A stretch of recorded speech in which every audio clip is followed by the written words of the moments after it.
Hey there, this is John from Pino Comics. And I'm Lloyd, also from Pino Comics. And I'm the other John, and you get it by now. As you may know, we sometimes use language on this show that can be described as... Filthy. Okay. Reprehensible?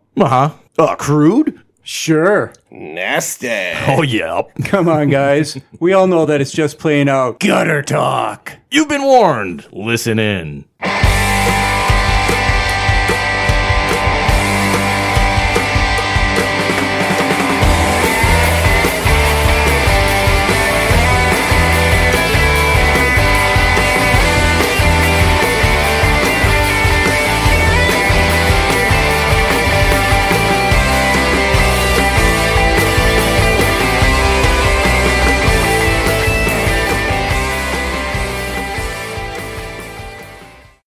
All right, here we are, Pino Comics, year number 3, I think this is, year number 3 at Bing Comic Con here in Springfield, Massachusetts.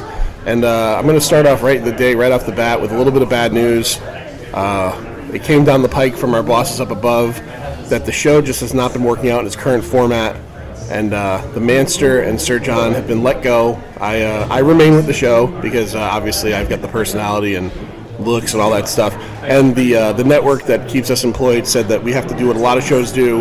We had to add a kid to the show, so the new co-host of Pino Comics here at Big Comic Con Springfield 2019 is Sophie G, the daughter of Manster. Sophie, how's it going today? Good. Sophie, this is your second year coming to Bing? Yeah. Yeah? Do you enjoy Bing Comic Con? Now, Sophie, let's give everybody a little background. How old are you? 14. 14 years young. And as a matter of fact, tonight's a big night. After you get out of here, you're going to what? Homecoming. Homecoming. All right. Dance. Is there a game, too? No. No. You look at me like you don't even know what I'm talking about. You know, at Homecoming, it used to be like there was a game one night and then a dance the other night. Yeah, it's a whole thing. There's a game today. You hear someone in the background, that's the Manster. He still hasn't left the premises. He's still clearing out his stuff after we fired him. But Sophie, what are you looking for here at Bing Comic Con today? What type of merchandise? Where does your fandom lie? What are you into? Is it superheroes? Is it Star Wars? What do you dig? I like superheroes. Who do you like particularly in superheroes? Flash. Now, do you have a particular favorite Flash? Because there's been so many. Is it the Barry Allen Flash? Yeah. Yeah, Barry Allen, and that's mostly because you grew up kind of watching the show, right? Yeah. Are you still watching the show? Yes. Yeah. Okay. You're a big fan of Grant Gustin? Yeah. Yeah. Who's your favorite character on the show other than the Flash? Cisco. Okay. All right. Vibe, right? That's his vibe, yeah. I stopped watching a couple years ago, but it's not indicative of the quality of the show. It's just I don't have enough time. It's one of those things. Do you watch any of the other shows, those CW shows? Do you watch the brand new Batwoman? Did you give that a shot? No, I watch Riverdale, and I used to watch like Supergirl and DC Legends. Okay. Riverdale. What's that all? That's the Archie one, right? Yeah. That's a little. Is that a little above your age range in terms of like?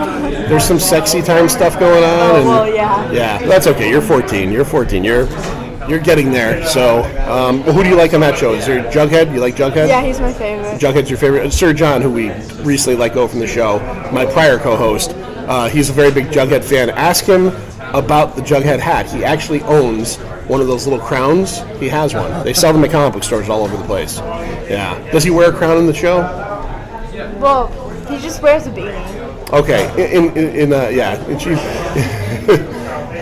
the Manster, after being fired, is giving her a little bit of direction.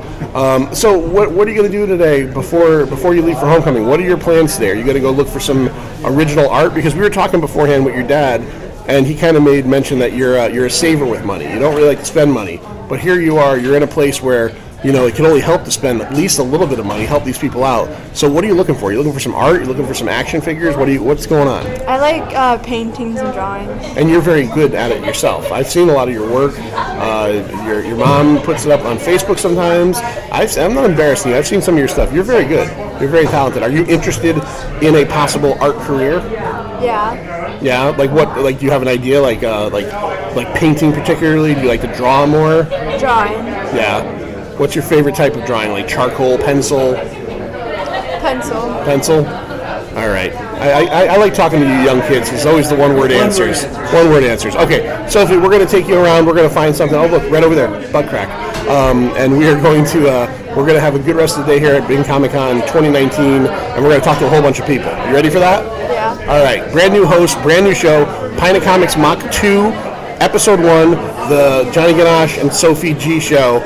Manster and Sir John are currently collecting their unemployment checks right now. We'll bring the next guests in a few minutes. All right. All right, here we are again, Big Comic Con 2019, and the network just came through with some pretty important news that Sir John and Lloyd have been considered more than important enough to the show to bring them back. Lloyd, So I've been reinstated. you're reinstated. All right, You're currently hallelujah. reinstated. Sophie has not been fired, but she's been put into a more of a kind of a probationary role, based entirely on her one-word answers. Her one-word answers didn't really please the network too much. No. But they also factor in the fact that she's 14. Right. She doesn't really elaborate. She doesn't elaborate. So, Lloyd, you've been here all morning long, so out here's John being creepy. Jesus Christ. Good Lord. Man, he freaks me out. He does freak me out. Back up a little bit on it, just a little bit. You're good there. Lloyd! So, Lloyd, this is your second year coming to Bing, right? Yeah, this is my second year. Second year. You did it. Both years with Sophie. You did a runaround so far. What have you picked up? I know you already bought stuff. I bought a few books, and I was going to buy a pin from Tom Ryan, but I didn't get around to it yet. Tom Ryan will be there. As we always say, our friend Tom Ryan, he'll always be hanging out somewhere.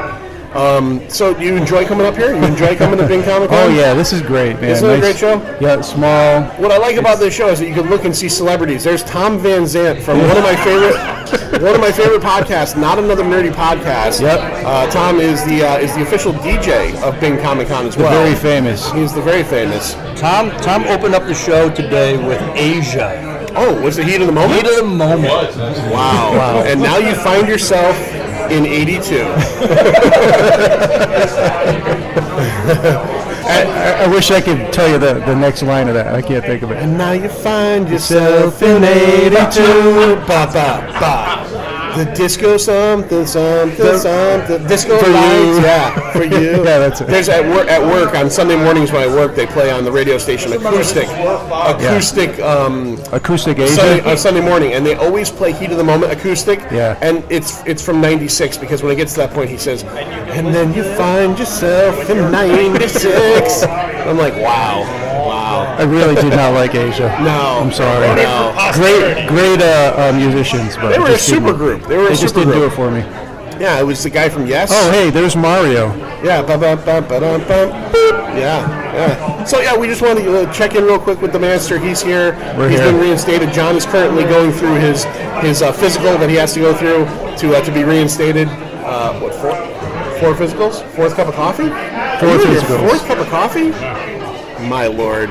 All right, we're gonna The start. last thing we have to do is the prostate, and that's it. Yeah, we're then gonna he's check reinstated. That. We're gonna check that out in a little bit. All right, so the next segment of the show will be John's prostate exam, and we're gonna find some actual guests to talk to here. Yeah. So, all right, let's do it. Bye. All right, Bing Comic Con 2019 back again for another segment. And anytime you're at Bing Comic Con, you might have a local to the Springfield, Massachusetts area show up, and of course you're not going to throw a rock too far in this area without hitting the biggest of the Big Dog podcasts. Oh boy. Joey DiCarlo from So Wizard Podcast has walked by, and I stopped him and said, "Joey, please record with me." Joey, what's going on, man? Hey, what's up? It's great to be here again. It's great that we talked a year ago. Yes. A year ago, and as a matter of fact, I think a year ago, we talked, and I think I had said that I named the episode after something you said. You said that you hate comedy. Yes. We learned that you do not like comedy at all. Yes, this is true. But you love. I think I heard on the show recently that you love the movie What We Do in the Shadows. Yes. How do you equate that to your hating of comedy? It's different. I don't hate comedy, so to speak, but I just have a different sense of humor, and it's easier for me to explain to people. I can just say I don't like comedy rather than try to explain why I don't like Adam Sandler movies. Okay, that makes sense. Just like it's easier for me to tell somebody if they're like, "Oh, you don't drink," and I'm like, "No," and they're like, "Oh, did you have a problem?" And I'll just be like, "Yeah, sure." I didn't have a problem, but it's easier to explain to somebody that maybe they think you had a drinking problem in the past, then I made like a lifestyle choice permanently based on the lyrics of bands I used to see at dirty VFW halls when I was like 15. And I guess in a way too, it probably, if you do go along with the problem aspect of it probably immediately has those people leave you alone. Like, you don't have to worry about telling them in the future. Right. Because they're going to be like, Joey's a drunk, so I don't want to ask him if he wants to go out for a drink again,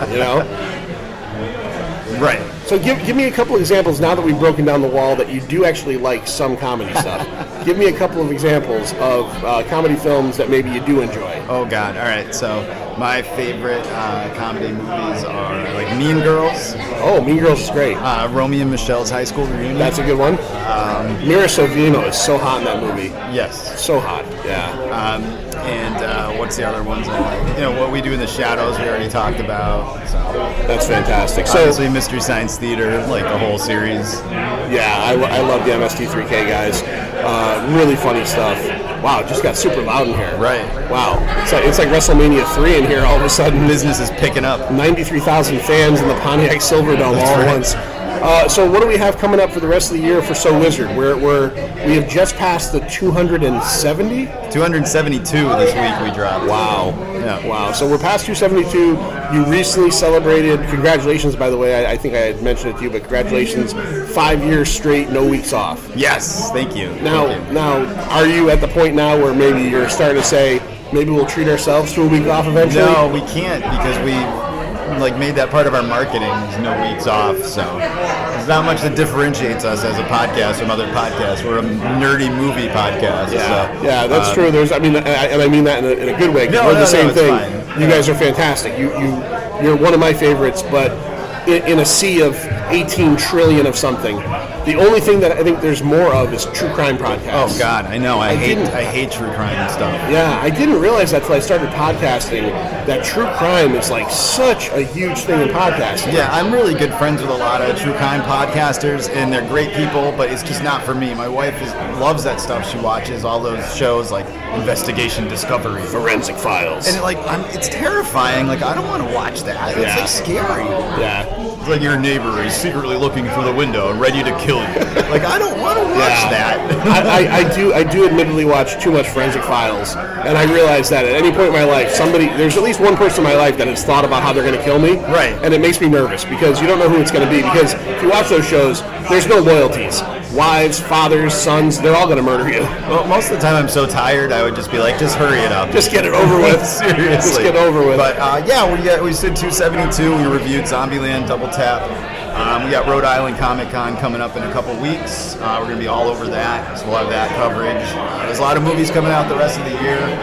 Jojo Rabbit is coming out. We're going to be doing that. Taika Waititi, yeah. Dr. Sleep.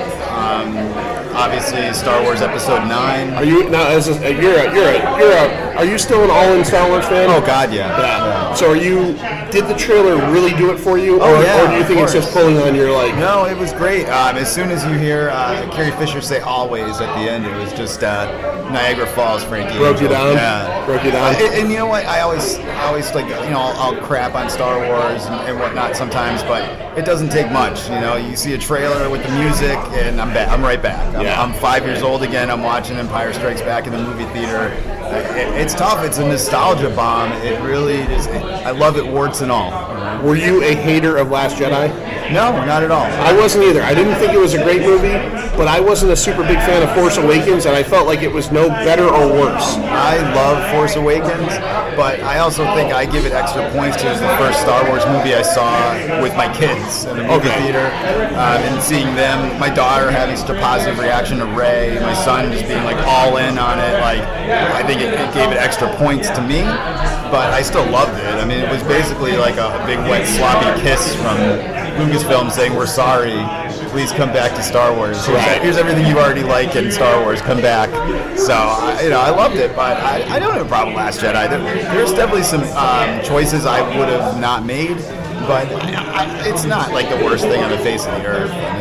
I mean, if any of these people actually sat down and watched Attack of the Clones anytime in the last 5 years, I mean, that movie is an abomination. Yeah, it is. I remember it took me until I think Revenge of the Sith, as a hardcore Star Wars fan to finally admit that it was off the rails. Mm-hmm. I saw Attack of the Clones in the theaters, and I think I lied to myself. You know what I mean? I was still in that phase of my life where it's like, no, it's Star Wars, so it's got to be pretty good, you know? It was not. It certainly was not. There's only two good things that whole movie is Jango Fett fighting Obi-Wan. And I love the visual / audio effects of the sonic mines that they use. Jeez, I didn't remember that. Matt Ryan, what's going on, Matt? I don't want to interrupt your show. No.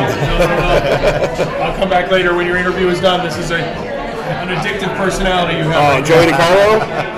Joey DiCarlo? Oh, I've known him for a long time. Joey's gold, man. I try. Joey's gold. I met you at the Wizard World Philly. Oh my God, that was a million years ago. Yep. Wow. Yep. These party animals. Not anymore. Not anymore. Oh yeah, I'll come back. He doesn't drink. He's got a problem. We'll talk about it later. Wow, that's great. That's so funny because we were just talking about that in New York. We used to go to these cons and it was 72 hours of just partying, non-stop, like go. We go to the con all day. I don't drink, but these guys would be drinking, raging, going to strip clubs, like non-stop. And now it's like, we get done at the con, I'm ready for bed. Well, I mean, let's be honest. You're in your early 40s, right? Yeah. Early 40s. You got a couple kids. You're married. Yep. And you work a third shift job, right? I mean, physical labor. Yeah. So you're not exactly a spring chicken, and your lifestyle isn't conducive to that anymore. Right. But it's okay because it was at one point. So. But we still had a good time. But it was just funny. I actually crashed in Superhero Speak's hotel room one night. This guy, I never met them in real life before, so thankfully they weren't murderers like true crime. They were nice enough to let me crash in their room. And same thing, we met up with them at the end of the day, and we were all exhausted. We went to grab some grub, and then we went back to the room and went to bed. Hey, good enough for me. So. What'd you do in New York City? I went to bed at 9 o'clock every night because I was walking 27,000 steps a day at the con. That's crazy. You guys killed it in New York Comic Con. First year as press. Right. First year as press. Yep. And if you're not currently subscribed to their YouTube channel, I suggest going to So Wizard, hit subscribe, hit the bell so you get notifications because you guys are just popping stuff out left and right. Yeah, we really kind of cracked the code for what we want to do at cons going forward with video and audio now. So I think we got a good groove going. It's just a matter of getting everybody to these things. Now, I saw you had the interview with Lizzie Kaplan. Yeah. Were you there for that? No, that was all Adam. I don't like to do interviews with celebrities. It makes me really uncomfortable. She's hot, too. She's hot, and that makes it even harder for me. I'm really bad with talking to hot chicks. I'm sure you heard on the show when we talked about the con, I met a couple of cosplayers I like. I had to bring Aubrey with me to talk to them because I can't. I don't know what it is. I can't talk to these people. So, but Adam and Mark are really good about that stuff. So Adam was so excited when we got that press room for Castle Rock season 2. So. Yeah, Tim Robbins, man, that was so Tim big. Robbins, we're talking to Oscar-winning and nominated actors on the show now, and it's really weird, but it's cool. Dude, you guys, I think you deserve it. I kind of try to template our show, not after yours, but I look at you guys as like a beacon. Like, I want to be like So. I'm not kidding. I want to be like So Wizard. It's a great show. Joey, thanks for sitting down with me. Anytime. And I can sit here and talk all day about nothing. Yeah. I absolutely agree. I could do the same thing, and that's what we do. That's what us podcasters do sometimes. We got to get onto your show at some point. I know we've been talking about it. We'll do it. Our schedules are ridiculous. Yeah. Well, and you don't live close either, so it's a whole thing. Well, we don't live too far, but I was just telling Tim Jones over here, like August through the first week of November is just brutal for us as people.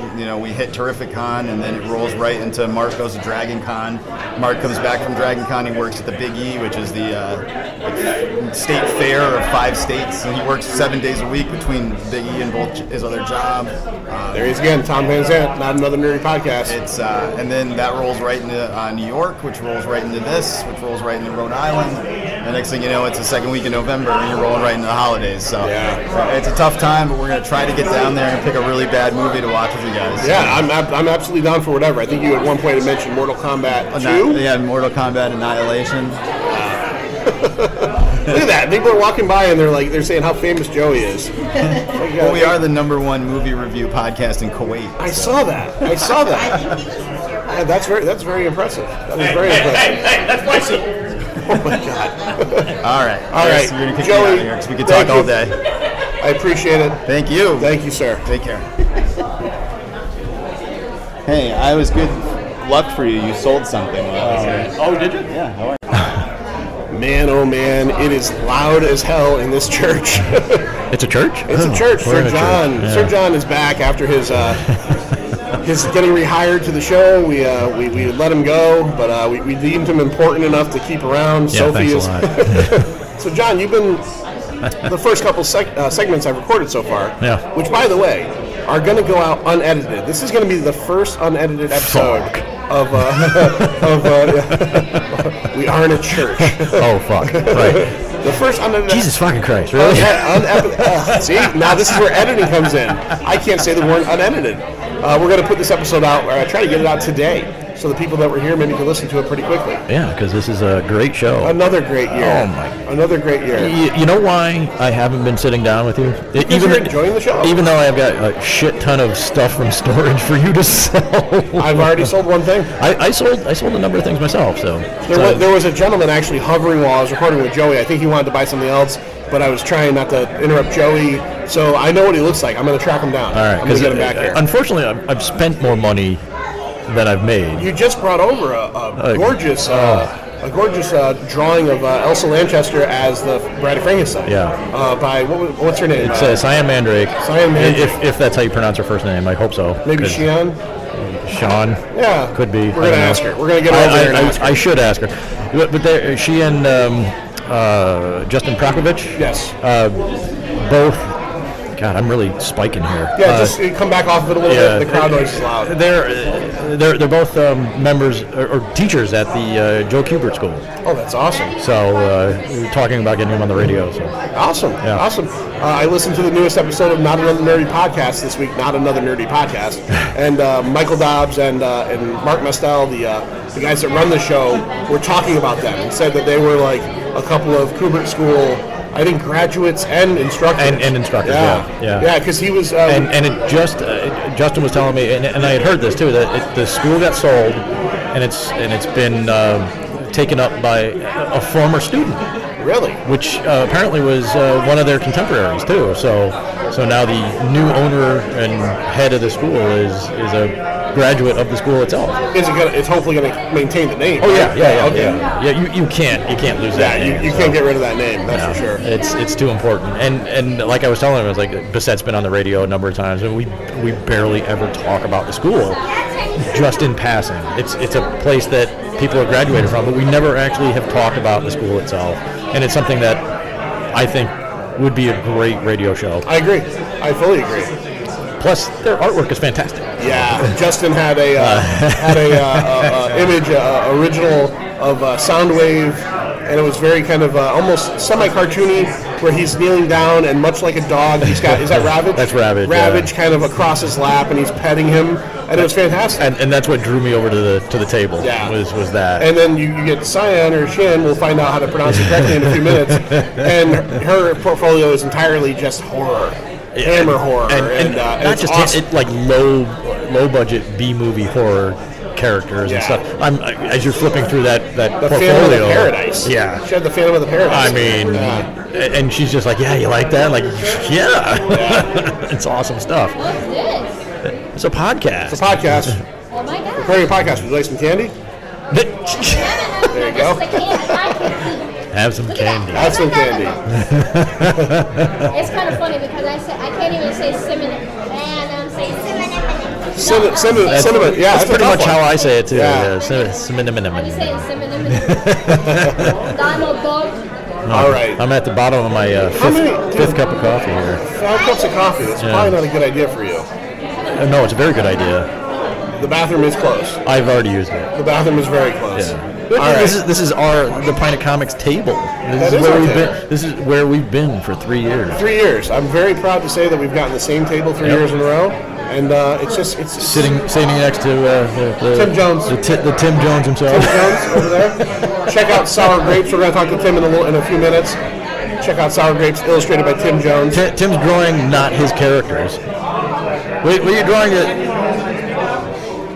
You're drawing those Charles Schultz characters.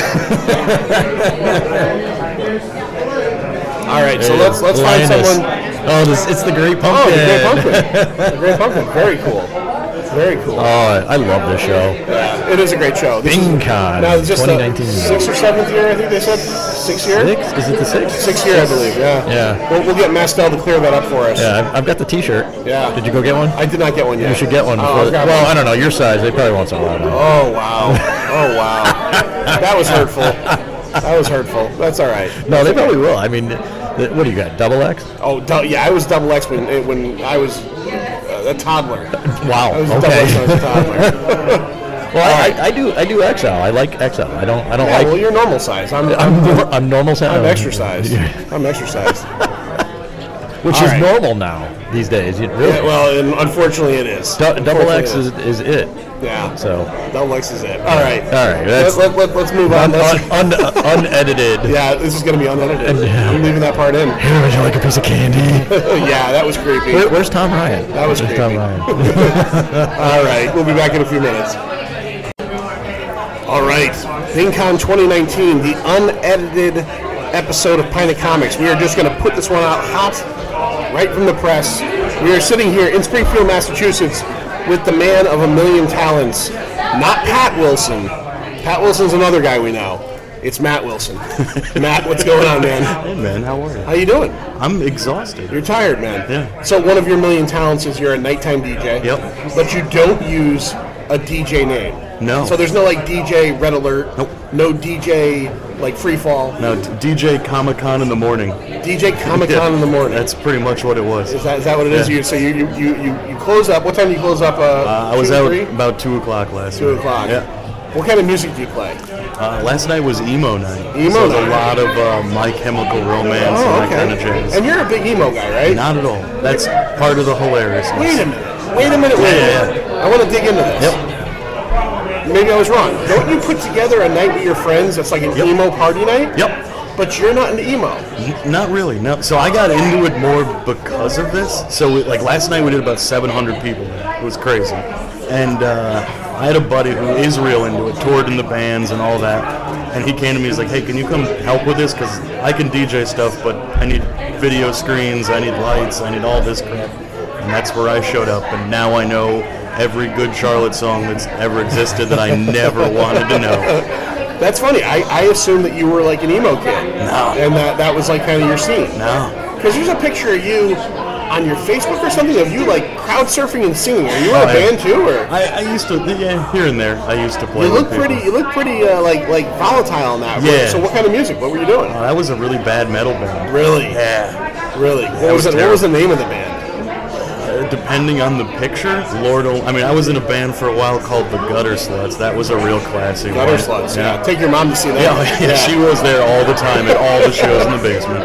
I was in a band called Discarded Youth. There's a whole bunch of just horrible ideas. But yeah, I don't know. For some reason, if you give me a microphone, I will try to break it over my head. Right. I don't know why. You're one of those artists. You're like you're almost like Gigi Allen in a way. Like yeah. you've never gone that far. No, right? I've never. Thankfully, it's been poop-free my Yeah, whole life. okay, But cool. yeah, I have no singing talent at all. So my theory has always been, if I can entertain another way, we'll just do that. There you go. So there you go. So the way we know you, the way we met you a few years ago, is that you're part of that whole pack, that whole horror news pack, right? Yeah. You write for Horror News Network, right? Yep. Okay. Yep. You are one of Larry's guys over at CT Cult Classics. Yep. You are one of the crew at CT Horror Fest. Yep. And we've kind of become engulfed with you guys through the last couple of years of going to the shows.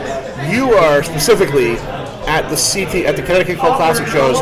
You're the guy that, if anybody's ever been to those shows and they're not sure, that makes up the show prints, the posters, and also does the really rad giveaways. yeah. How did that all start? I kind of inserted myself. So I went to the very first Connecticut Cult Classic show, which was Bite Night. It was, I don't remember, it was Lost Boys and I think Fright Night. And I was like, oh, this is great, $10. I was tired of paying a fortune to go to the movies. So you didn't know those folks at that point? No. Only thing I knew was I was terrified of Larry through most of my young adult life. So he's got like 5 years on me. I used to go see the bands he was in, and I always thought he was going to murder me. Right. So then I found out he was just an incredibly sweet, adorable man who walks around in circles with his children, and it all went away.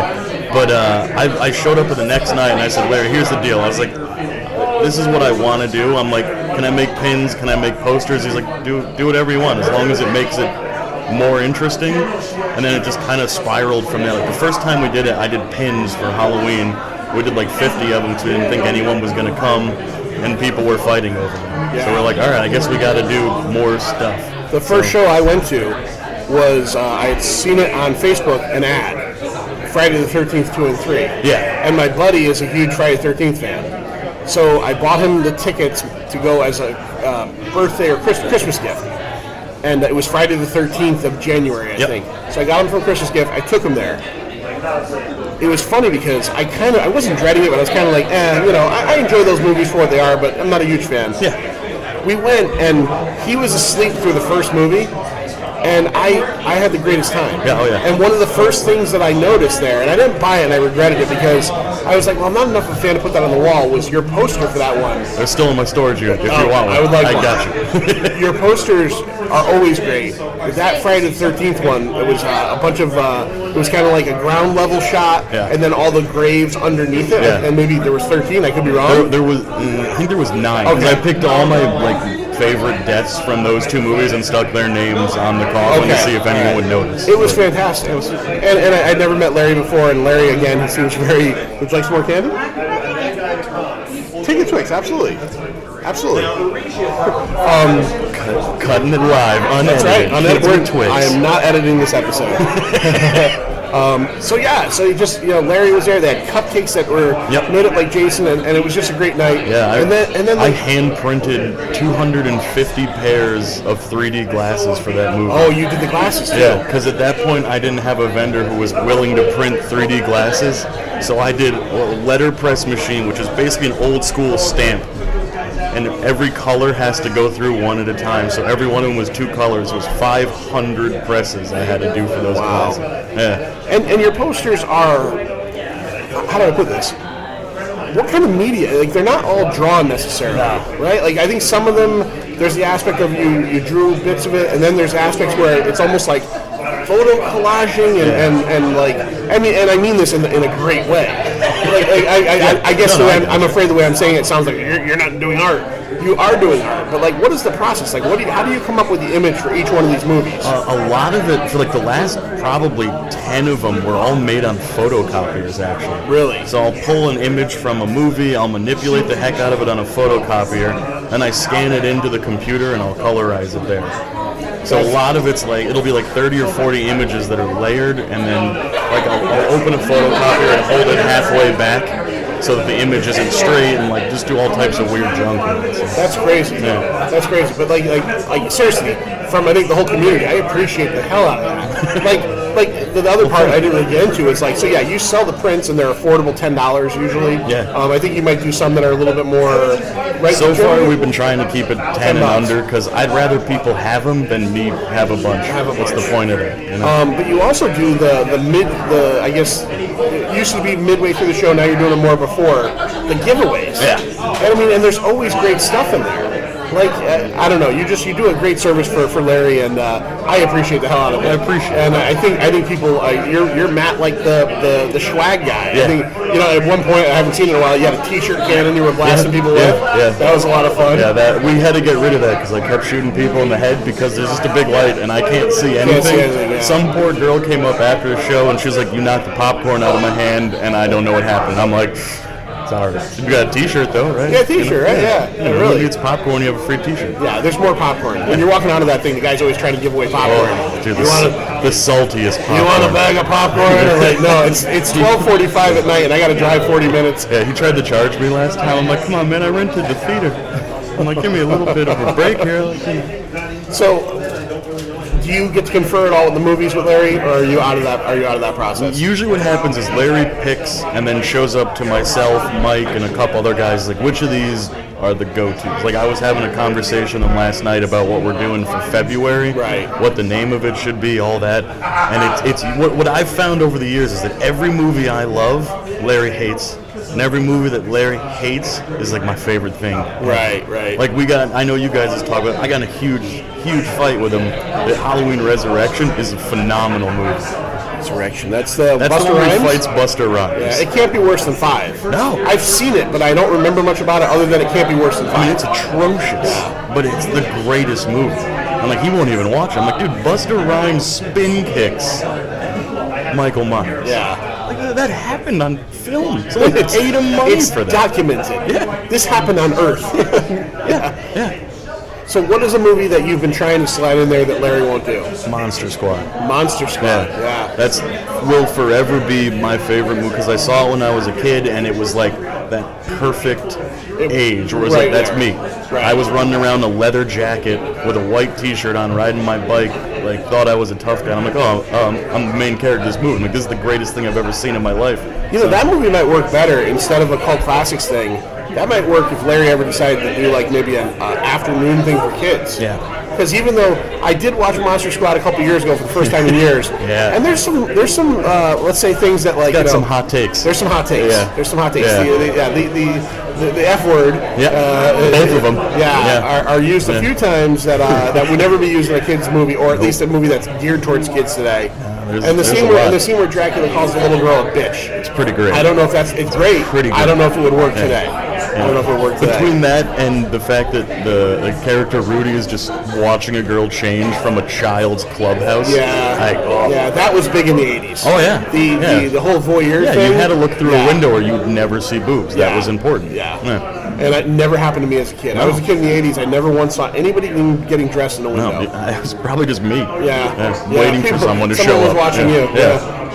So Matt, what else is going on in your life, man? What else are you doing? Is there any other artistic endeavors that we should know about right now, or are you just? Man, like you said, I've got my hand in 5,000 things at this point. So the biggest thing I'm doing now is I started launching a company with a buddy to do parties and stuff. So instead of just DJing nights, we're starting to host events.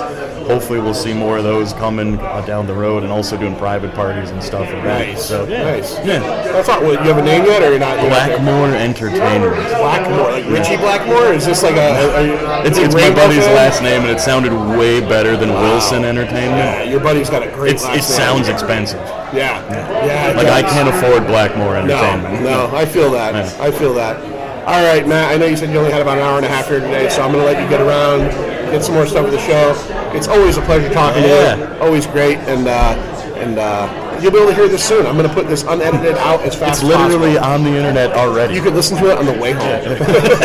All right, Matt Wilson, please go to www.horrornewsnetwork.net. Go to www.connecticutcultclassics.com. Yes. And CT Horror Fest is September of next year. Yeah. September 2020, again at the Naugatuck Event Center. The date is out there, but I just don't remember enough to tell you. I'll be honest, I don't know either. Yeah. I was just about to promote the next emo night. I don't remember when that is either. You don't remember that either? It's sometime it's whenever Black Friday is. Okay, where can people find out? SBC in Milford, we're doing it, and just look up Emo Night CT and come be a gajillion people who are drunk and yelling songs from 2004. Lifestyles of the rich and the famous. See ya. All right, BingCon 2019 back again, and we are here with Tim Jones. Tim is the creator of Sour Grapes. We've been hanging out with Tim now for the last part of the last year. Saw you at Terrificon. Saw you at Classic City. Classic City. Yeah, and you've been all around these shows doing all kinds of stuff. Why don't you tell everybody out there who doesn't know so far all about Sour Grapes? Oh, Sour Grapes is my self-syndicated comic strip, and it's published in 28 newspapers. Oh, see, it was 27 last time. 28, yeah, and throughout Rhode Island, Massachusetts, and California, and just calling out to some more papers now and seeing if I can get some bites. But Sour Grapes is about Aesop. He's a miserable flying dog, and he hangs out with his friends, and they're oddball friends, and in their problematic world that they all live in. So Lloyd, who's one of the guys on the show here, you met him. He's been sitting here with us all day. He has a theory. Yes. Now I haven't read a ton of the Sour Grapes yet. I'm going to be doing a review on it. But his theory is, unless you've put this out there, he says he thinks Aesop is kind of you. Is Aesop is that meant to be a thing or what? I've heard that so many times. Okay. And my answer is 95% yes. Okay, all right. I didn't want to come out there and make it so you're not a miserable guy. No, and I'm not a dog either. And you're not a dog, and you don't fly. No. Right. But he did say, he goes, you know, Tim is kind of Aesop, right? Like, he's like, I just kind of get the vibe when I talk to him. And I said, I don't know. I said, I haven't read enough of it to know, and I don't want to just throw that out there. So, I said, screw it, I'm going to ask. So was that part of your, was that a way for you to maybe work out some, I don't want to say personal issues, but like, man, I could be grumpy about things. I'm going to make a character that's all about that. He was basically an extension of me, you know. I say he's a dog just because of the way he looks, but he's more of an individual who is resigned to the fact that he is the recipient of all these sour grapes and the life that he lives, and he just has to put up with it, and he just has a smart aleck answer for just about everything, and his outlook on life and that type of thing. So, but yeah, it's my daily life is basically the strip. So, it's fine. And how often in the course of a day does something happen that you immediately put it into your brain that I have to make a strip out of this? Well, just about every day. I kind of sit back and reflect on, what happened that day, or what somebody said to me that either, maybe it annoyed me or just kind of stuck in my head.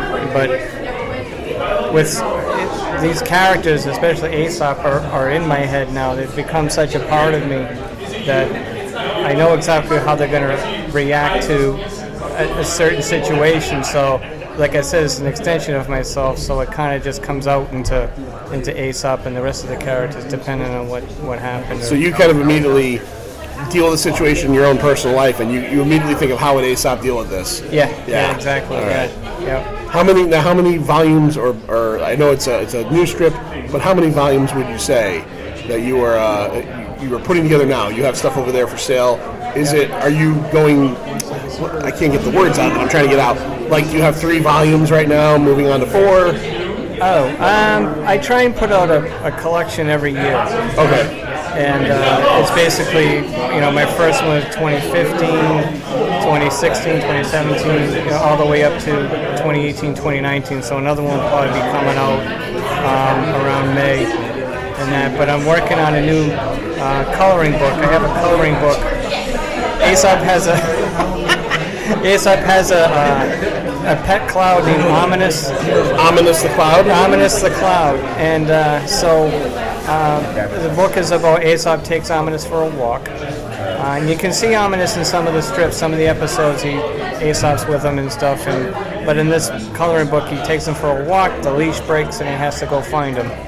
So I did something for the little kids, because some of my writing is above their heads. Above board for kids. Yeah. But yeah. So who would you say? Now I want to get into the National Board of Cartoon. National Cartoonist Society. Okay, I want to get into that in 1 second because I think that's very important as well. All right. Growing up, were you a big fan of the Sunday Funnies? Oh yeah. Who were some of the people that influenced you to do this? Well, Charles Schultz, Peanuts. Number one. Is number one, big time, no problem. And when I was a kid, I've said this to other people that it was big back then. Like we would get like the Boston Globe. I grew up in Attleboro, Mass. So the Boston Globe was the paper to get, and it was huge. And they would have the comics on the outside wrapping the paper. Okay, right? yeah. So I would grab that and a bunch of box of Munchkins, and I'd sit down and I would draw Garfield right on the newspaper, and or whoever else. I would draw Snoopy or Charlie Brown. Hagar the Horrible was another one. So I tended to gravitate toward. Oh, that's a big word. Oh, gravitate. Ooh. Well, you said ominous already, so yeah. you're breaking the verbiage barriers left and right. Instead of saying shit, I'll say feces. We are in a church, Tim. Is that what this is? This is a church. This is a church. This is a church. I'm sorry, I'll go to confession. You can right here. You know why? Why? It's a church. I've been out there. It's like Dracula with. Well, it's it's very gothic. It's almost like Wayne Manor. Yes. Yeah. Matches Malone and I, Batman, went out there and took some pictures. with him, as Batman in front of the Gothic it's altar and stuff. It's very wow. cool. It's very cool. BingCon, we've been coming for 4 years now. We love the show, but it's in such a unique place. Yeah. All right, so there's a tangent. We do that. So the Board of Cartoonists. Yes. One more time. What is that all about? National Cartoonist Society has been around since the 30s or 40s, and there's just a multitude of professional cartoonists just from all over. You name it, they're in there. Matt Groening, Simpsons, Jim Davis, Garfield, Gary Trudeau. These are just off the top of my head, but it's amazing to be a part of it because it was a big step up for me it was a couple of years ago now that I got in, and it's not easy to get in. You got to get letters of reference to get in, and secret handshake. Secret handshake, yeah. I won't tell you what finger, but there's only 10 to choose from. Yeah. So, well, technically 8, Tim. Okay. Thumbs ain't fingers. Thumbs, okay. The thumbs can work in special ways. Can I be honest with you about the thumb isn't a finger whole idea? What? I call bullshit on that. Really? Hey, look at it. What else is it? It's got a nail on it. It's got a nail on it. It's a little bit shorter than the rest, but It is still, shorter. I can grab things You with can it. grab me again if you want. Yeah, one more time.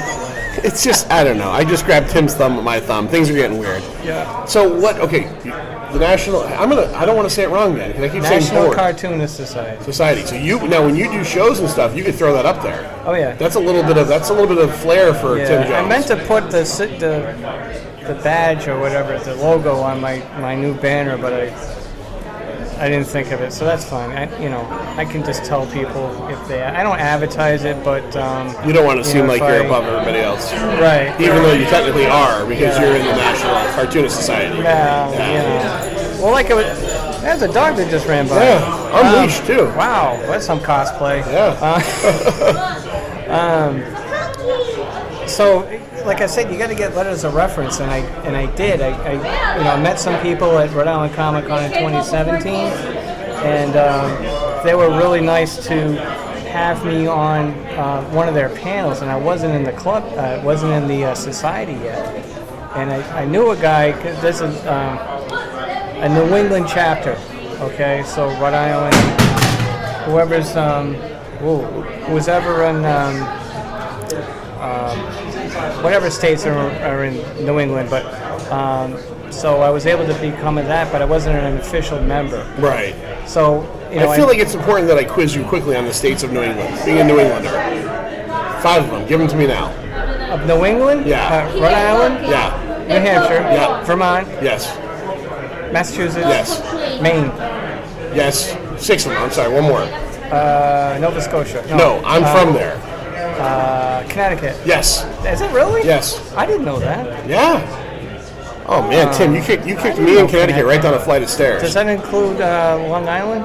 No, that's New York. I don't get out much. So it's okay. It's all right. It's all right. So what's coming up next for Sour Grapes? You have the coloring book out now. What is the next? I'm actually, as we speak, I'm working on a new coloring book. I have this coloring book that I have now, and this one, Laura Kennedy. I'm also a member of the Association for Rhode Island Authors because I'm a writer. But you're from Massachusetts. No, I live in Rhode Island. Oh, okay, all right. I'm from Massachusetts. But you live in Rhode Island. But I have a Rhode Island and Massachusetts accent. Okay. So that's fine. So I'm a member of that, ARIA. And so I've met a bunch of authors, and she's a children's author. Okay. And it's hard for me to write down at that level. And so she's co-author for this one that I have, and the one I'm working on now, which is a special one. It's an anti-bullying theme. Excellent. And so it's about Aesop and Ominous. And Ominous comes upon a very mean, big thundercloud that makes fun of Ominous because he can't thunder as loud as the bully. So, and it's about that, and it's about how don't let anyone make fun of you. Stand up for yourself. If you're bullied, go to a parent, that type of thing, or an adult. let them know what's going on. That kind of a message. So it's not just entertainment. You're sending a message out there. Yeah, I think it's important. If I have I've had a chance to do something like this, young kids. So I figured, what's the next coloring book? Let's do one like this, and I'm going to really push this one. Try and get around, get a lot of press for it. Try and do a lot of book signings. Maybe even try and get it out to a major publisher. I mean, I know it's just a small coloring book, but the message, I think, will oversell anything else about it. When it's time, can we help you with that? Absolutely. Help promote it, do all that stuff? Yeah, absolutely. I'm hoping to get it done. I'm a guest artist at KidsCon up in Maine this year. Okay. And that's November 16th. I don't think it'll be ready for that, but because we're making some changes. But I'm at the Rhode Island Author Expo. It's at the Rhodes and the Patuxent in Cranston on December 7th. And that's all the ARIA authors. There's like 200 of us. And we're all going to be there, so I'm hoping to have it ready for that. Okay. So, I'll let everybody know once it's out. Well, let everybody know right now where they can find you, Sour Grapes, websites, social information, all that good stuff. Well, you can find me on my website. It's sourgrapescomic.com. Comic is singular. And I heard the Rhode Island accent right there. Where? Singular. Singular? Oh, Jesus. Comics is singular. I'm sorry, singular. Singular. So, my social media, if anybody pays attention, is, let's see, Instagram is Sour Grapes 2017. Okay. And Twitter, which absolutely nobody gives a shit, is Sour Grapes Comic. I got to put the @ before these things because that's important. The little @ sign. Yeah, that's all about Twitter, baby. Is it? Yeah, that's Twitter's whole thing. Or as I say, Twitter. Well, we call it Twiddler. On the pipe, we call it Twiddler all the time. That's a whole set of problems right there. That's whole other thing. That's a whole box of rocks. So, yeah, that's where you can find me. And, of course, on Facebook. I'm on Facebook every 5 minutes, so you can see me on there with my posts. I post Sour Grapes once a week. Any other little things I do. That's my boringness. Well, no boringness here, man. And listen to the Pint of Comics every week. Wow. And I do. I appreciate that. And I have to put my headphones on so the rest of work doesn't hear. Yeah. Yeah, we're filthy. We're keeping it colorful language. We're keeping it nice here today because we're in a church. Yes. I'm trying my best to keep it nice. And actually, matter of fact, as a listener, I'm not gonna. We edit every episode. This episode is going to be non-edited, and I'm going to put it out today. So I'm in between interviews, I'm putting it together, and before we leave here tonight, I'm going to upload it. You can listen to this, Tim, on the ride home. Absolutely. Oh, He's like, Christ's sake, I don't want to do that. Well, it's got. I'm looking at the computer. It's got it's like whale sounds. Yeah. Isn't that what they do? Or like on Ghost Hunters when they hear a. Yeah. See. Yeah, that's a spectrothermograph. It's very ominous. Yeah, it is very ominous. All right, we're gonna go. I'm gonna go back to Holding Thumbs with Tim. This is it. I'm gonna have a Snickers bar because. Yeah. Well, I was told. I had the heart attack, and I was told that I can have candy every now and then. Every now and then. So I'm gonna watch you though, because if you go past like 2 Snickers. Well, this would be my number 2. Okay, all right, you're allowed the second which one. Which means I'll have to do a number 2 soon. Yeah. I'm going to call your cardiologist, make sure that's true. Yes, you can. All right. You can call him anything you want. All right. Tim, thank you so much. All right. As always for coming on. Have fun. All right, we're gonna edit some whale sounds, or not edit some whale sounds, and we'll be back in a few seconds. All right. Ganache and the Master sitting here with you. Master, what's going on? Enjoying my time here at BingCon. Wonderful day today. You just got your ass whooped by your daughter in an art fight. She kicked my ass. You guys both did really well. You both did really well. But here we are. It was a werewolf bagging groceries. Werewolf bagging groceries. I had to do a Darth Maul tap dancing on a pizza. That was good. I wish I could have had that one. I'm not an artist, so you did a good job. Yours was good. Sophie had 2 things going for her. Hers was better, and she had the kid factor. She drew the whole werewolf. And she used colors.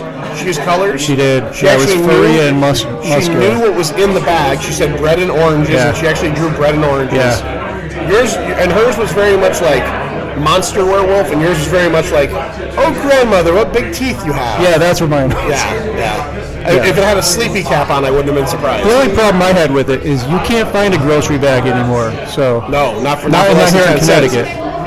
Markellus Reagan's here. I bought the So Wizard, Markellus? the So Wizard, the brand new So Wizard episode guide for year one, and he didn't sign it for me, so I want to have it signed. Yeah, only artists get to sign it. Yeah. Everyone's signed. I got Joey DiCarlo to sign it, and Markellus sells it to me and doesn't sign it. We're going to get him over here in a little bit to talk. Thank you, Markellus. I appreciate it. Oh, thank you, sir. I can't wait to rip open the So Wizard episode Enjoy guide. it. My Thank you. hot take on the new Fantastic Four movie is really good. I was like, And that was also the movie that got you guys cease and desist letter from Fox. Yeah, that's in there too. Yeah, did you know that? No, I did not know that. So Wizard got contacted by Fox because they were talking about the Fantastic Four movie that Josh Trank made that just fell apart, and they ended up getting a cease and desist letter. Nothing like getting cease and desist. from Like Fox. I feel like we have not done anything until we get a cease and desist letter from somebody. We're nothing until that. Yeah, we've got plenty of personal, like, do not come within 100 yards things. That's like pretty common with us, But not from studio. Fox. All right, Mark, we're going to talk to you pretty soon. I'm going to grab you. All right, so what we're going to do now is we're going to take a break from talking about BingCon for about 5-10 minutes, and we're going to do a quick little review of the very recent Netflix original film, El Camino. El Camino. Breaking Bad Yeah. movie. A Breaking Bad film? A Breaking Bad movie, Yeah. or film, yeah. So, Breaking Bad, you were a big fan, right? I was a huge fan of that. And you're a fan of Better Call Saul?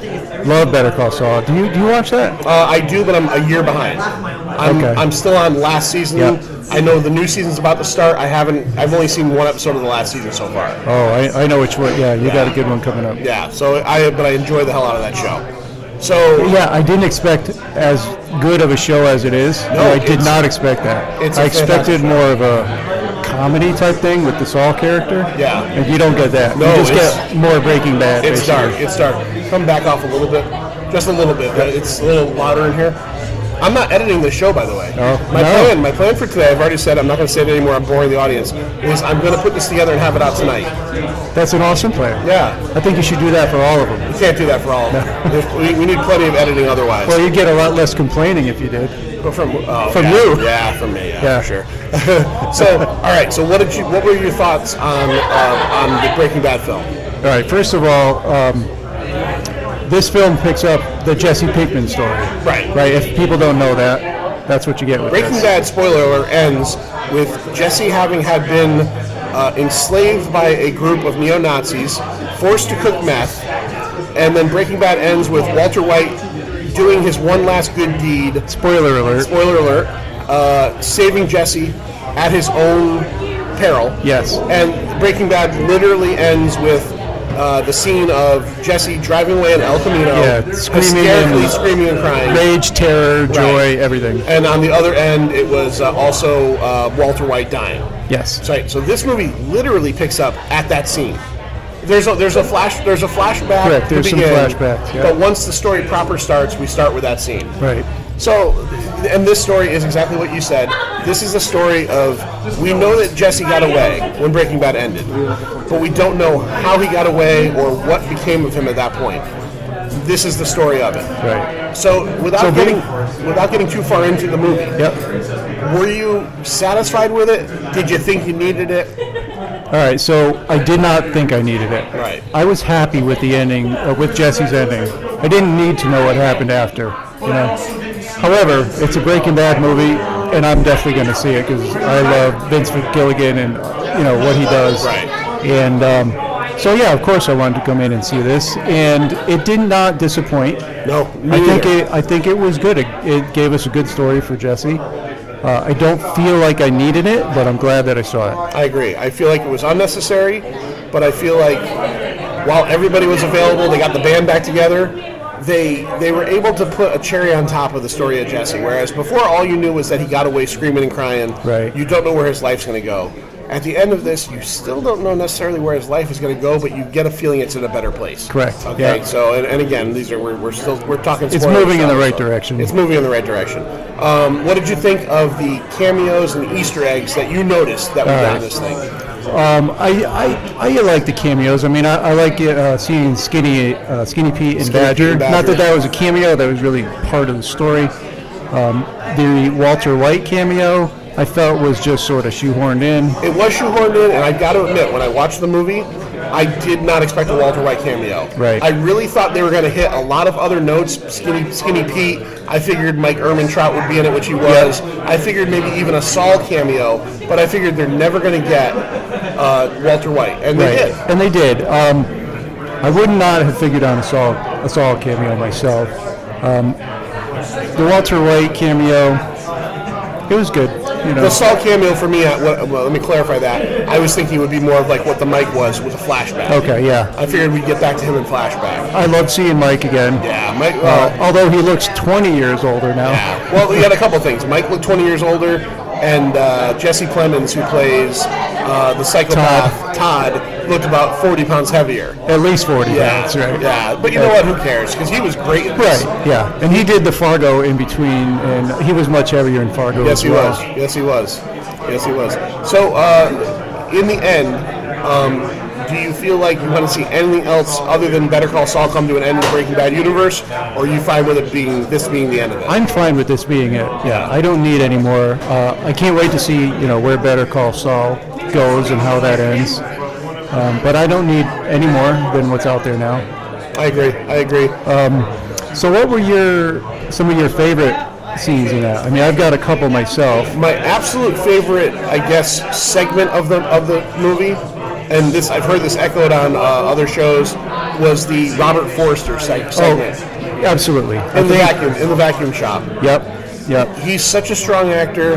He is such a strong actor. And it was quite funny. There's Darth Maul tap dancing on a pizza. It's Darth Maul tap dancing on a pizza. Yeah, Sir John is showing us the incredible artwork from Johnny Ganache. Yeah, it's pretty pathetic, but hey, you know what?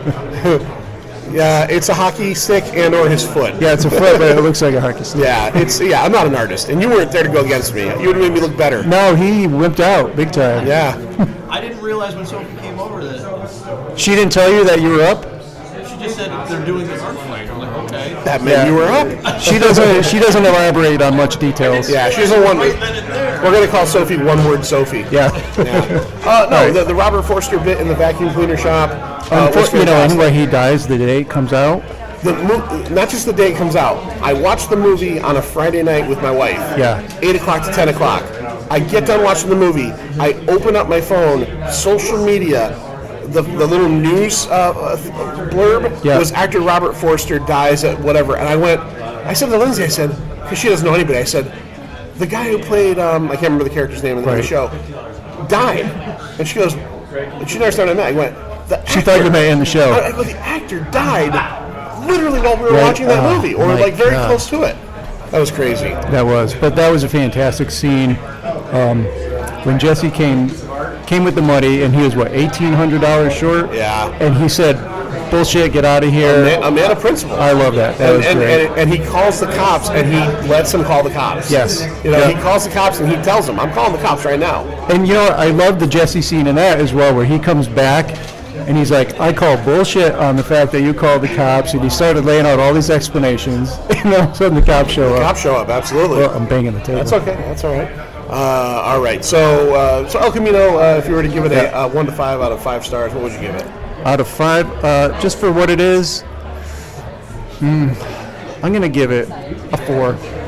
Yeah, I give it like 3 3/4. Yeah, it's a 3.5 to a 4. 3 3/4 for sure. What was I going to say?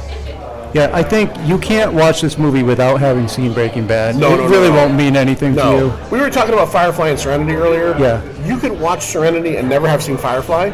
Okay. You cannot watch this movie. What is he doing? What are you doing now? He's got a pillow on your shoulder. Bizarre. And bizarre. He's stalking you Sir creepily. Sir John is like buying things. Things are weird. He's spending more money today than I've known than he spent since I've known him. Did you buy a Ghost Rider pillow? This is a gift.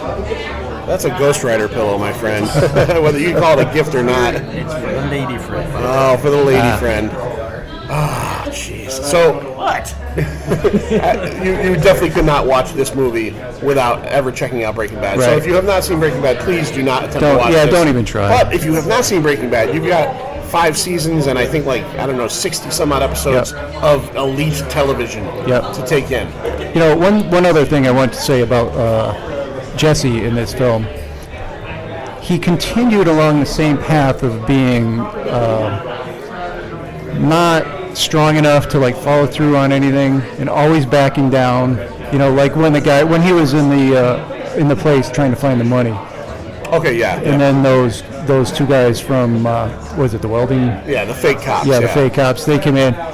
You really thought he had a chance to just bust him one, but he didn't. He backed down. He backed down every time. Well, that was a repeating theme. Yeah. Until he finally got into the welding shop when he really needed the money to get out, and he finally killed him. Yeah. You know, I think that was growth for him because that's really the only time. An Old West gunfight too. Yes, in a duel. A duel, and he don't cheated. really see duels I like too the much. fact that he cheated. And he had a pretty quick draw. He did. I was amazed by that. He shot that guy right through his jacket. Yeah. All right. So After being holed up in Oubliette for who knows how long. What did you just call it? Oubliette. What does that mean? You don't know Oubliette? It's like a hole, like a dungeon, a hole that you're kept in. Oh, you're impressing with your wordsmith there. Oh, you know. No. I try sometimes. All right, maybe I'll call this episode. I'm going to title it Oubliette. Oubliette. Yeah. No one's going to understand why until they hear this. Nobody's going to know what it means when they see it. Right. Oh, I'm sure people know. All right. Yeah. How do you spell that? Oubliette. Oubliette. We'll see you soon. We'll do it. Oh, BingCon 2019. And we found a familiar face here, a couple familiar faces that I did not realize were going to be popping in and vending at BingCon this year. We saw Meg. Is it Stiverson? It's Stuyvesant. Stuyvesant, okay. Yeah. And Harold Sipe, that's easier. Are you related by any chance to Brian Sipe, ex-quarterback of the Cleveland Browns? I would have been asked that all my life, and I really don't think so. Yeah. Yeah. Never seen him at a family thing. No, never ran into him and were able to talk to him about the 1980 Browns, nothing like that. Yeah, sadly. So Harold and Meg are the folks who have come up with Small Monsters games. Yes. Small Monsters games, so we basically take kind of life experience, memoir sort of things, and turn that into easy to learn, easy to play card and board games.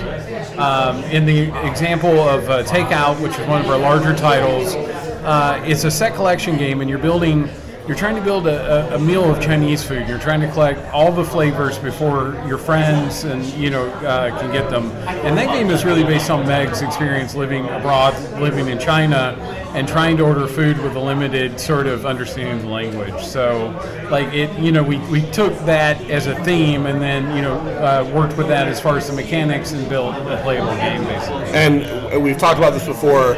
You guys vended and we ran into each other. We've known each other on Twitter a few years. For a while. Quite a while.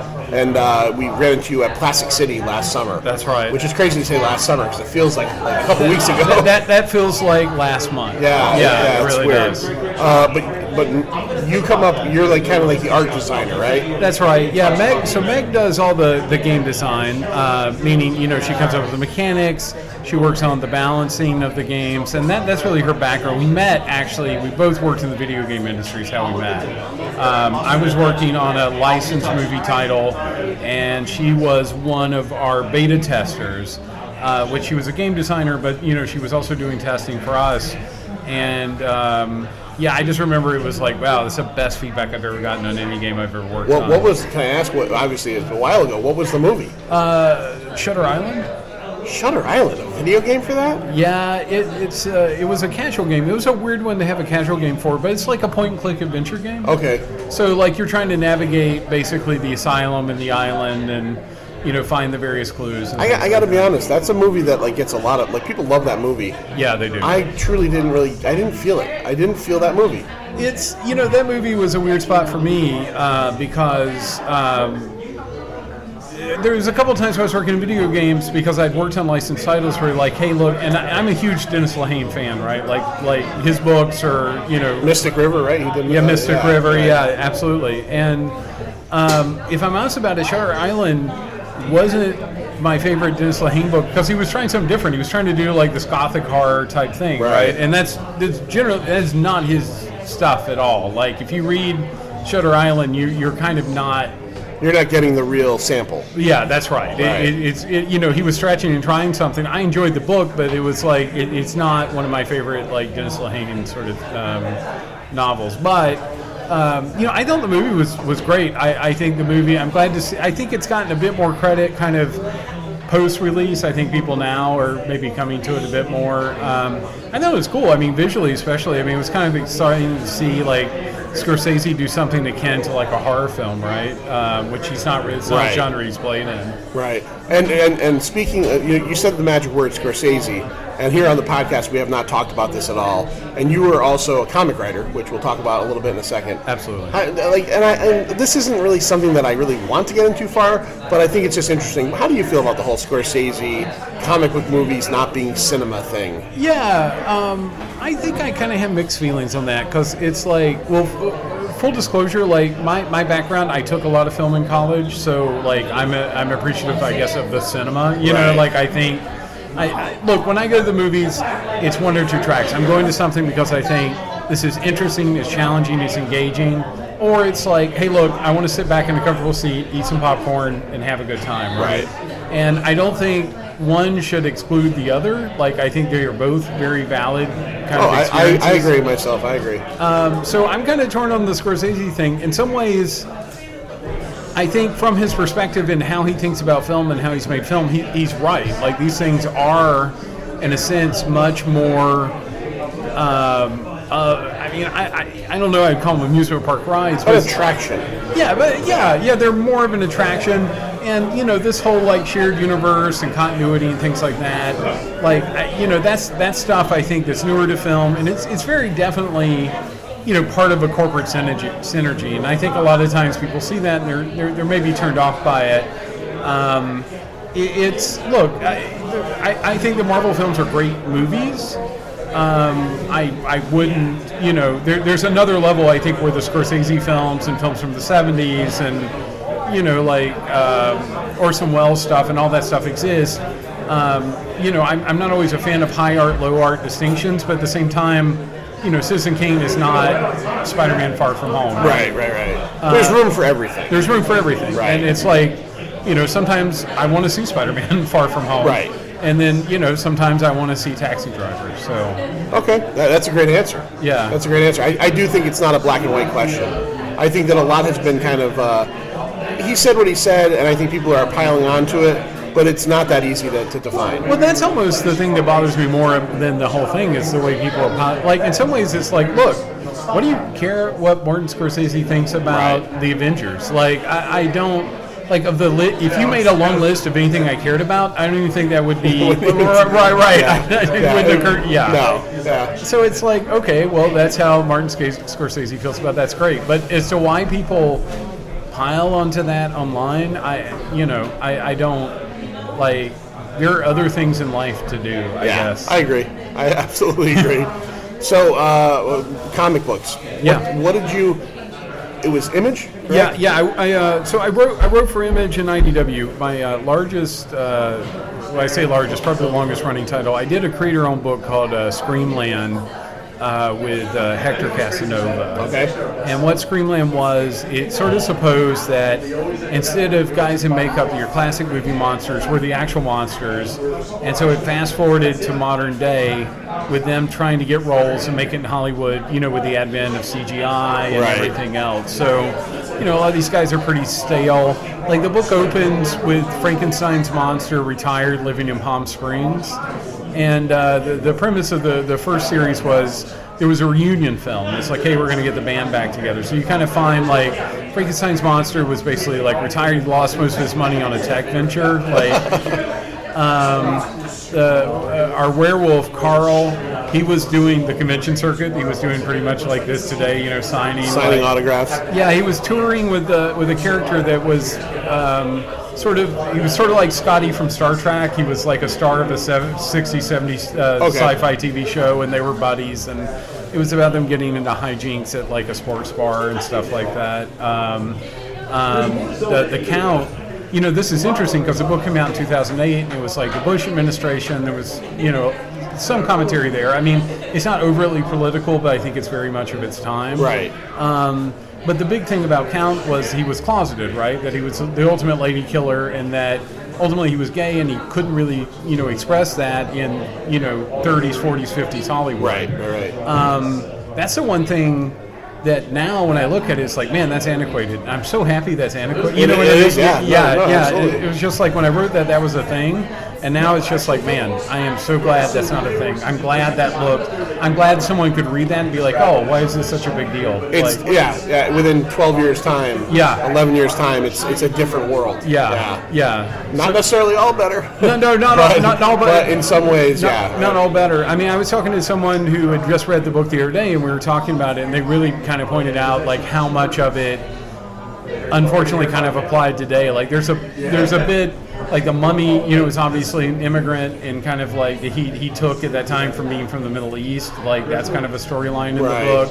And so there's a lot of stuff like that, especially like immigration, like stuff we touched on in the original book that sadly is like, I read this, it's relevant today. And I feel terrible because it's like, I really wish that wasn't relevant today, Yeah, we've actually backpedaled a bit on that one.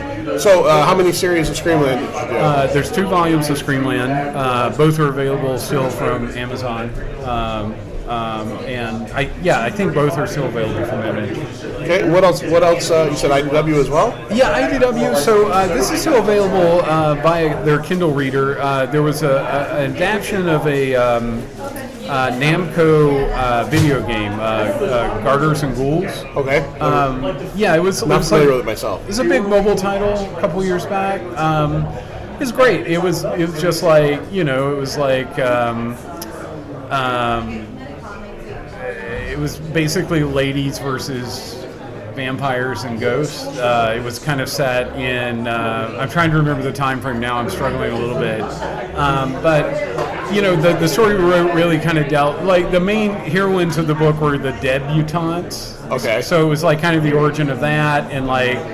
How they fit into society, and it was kind of a tragic story of this lady dying, but then she sort of transforms and becomes part of this supernatural battling group. So it is a fun book. The art, Kevin Mellon, who's a storyboard artist now on Archer. Oh wow! Yeah, he did a fantastic job. In fact, he gave one of my prized possessions. He gave me all the art after we did the book, and it's really good stuff. That's awesome. So game front, comic front, we got anything coming up pretty soon, or? So comic front, not soon, but there's hopefully stuff on the horizon. On the game front, we are currently playtesting a sci-fi cooperative game and a horror-themed storytelling game. That sounds awesome. Yeah, it's a lot of fun. And that's fun for me. Again, it kind of goes to like our interests. Like, Meg's a big lover of sci-fi. I mean, I am too, but she really kind of likes. Especially things like Star Trek: The Next Generation, where it's like, a utopian future and people working cooperatively together, and I think that really kind of informed that game.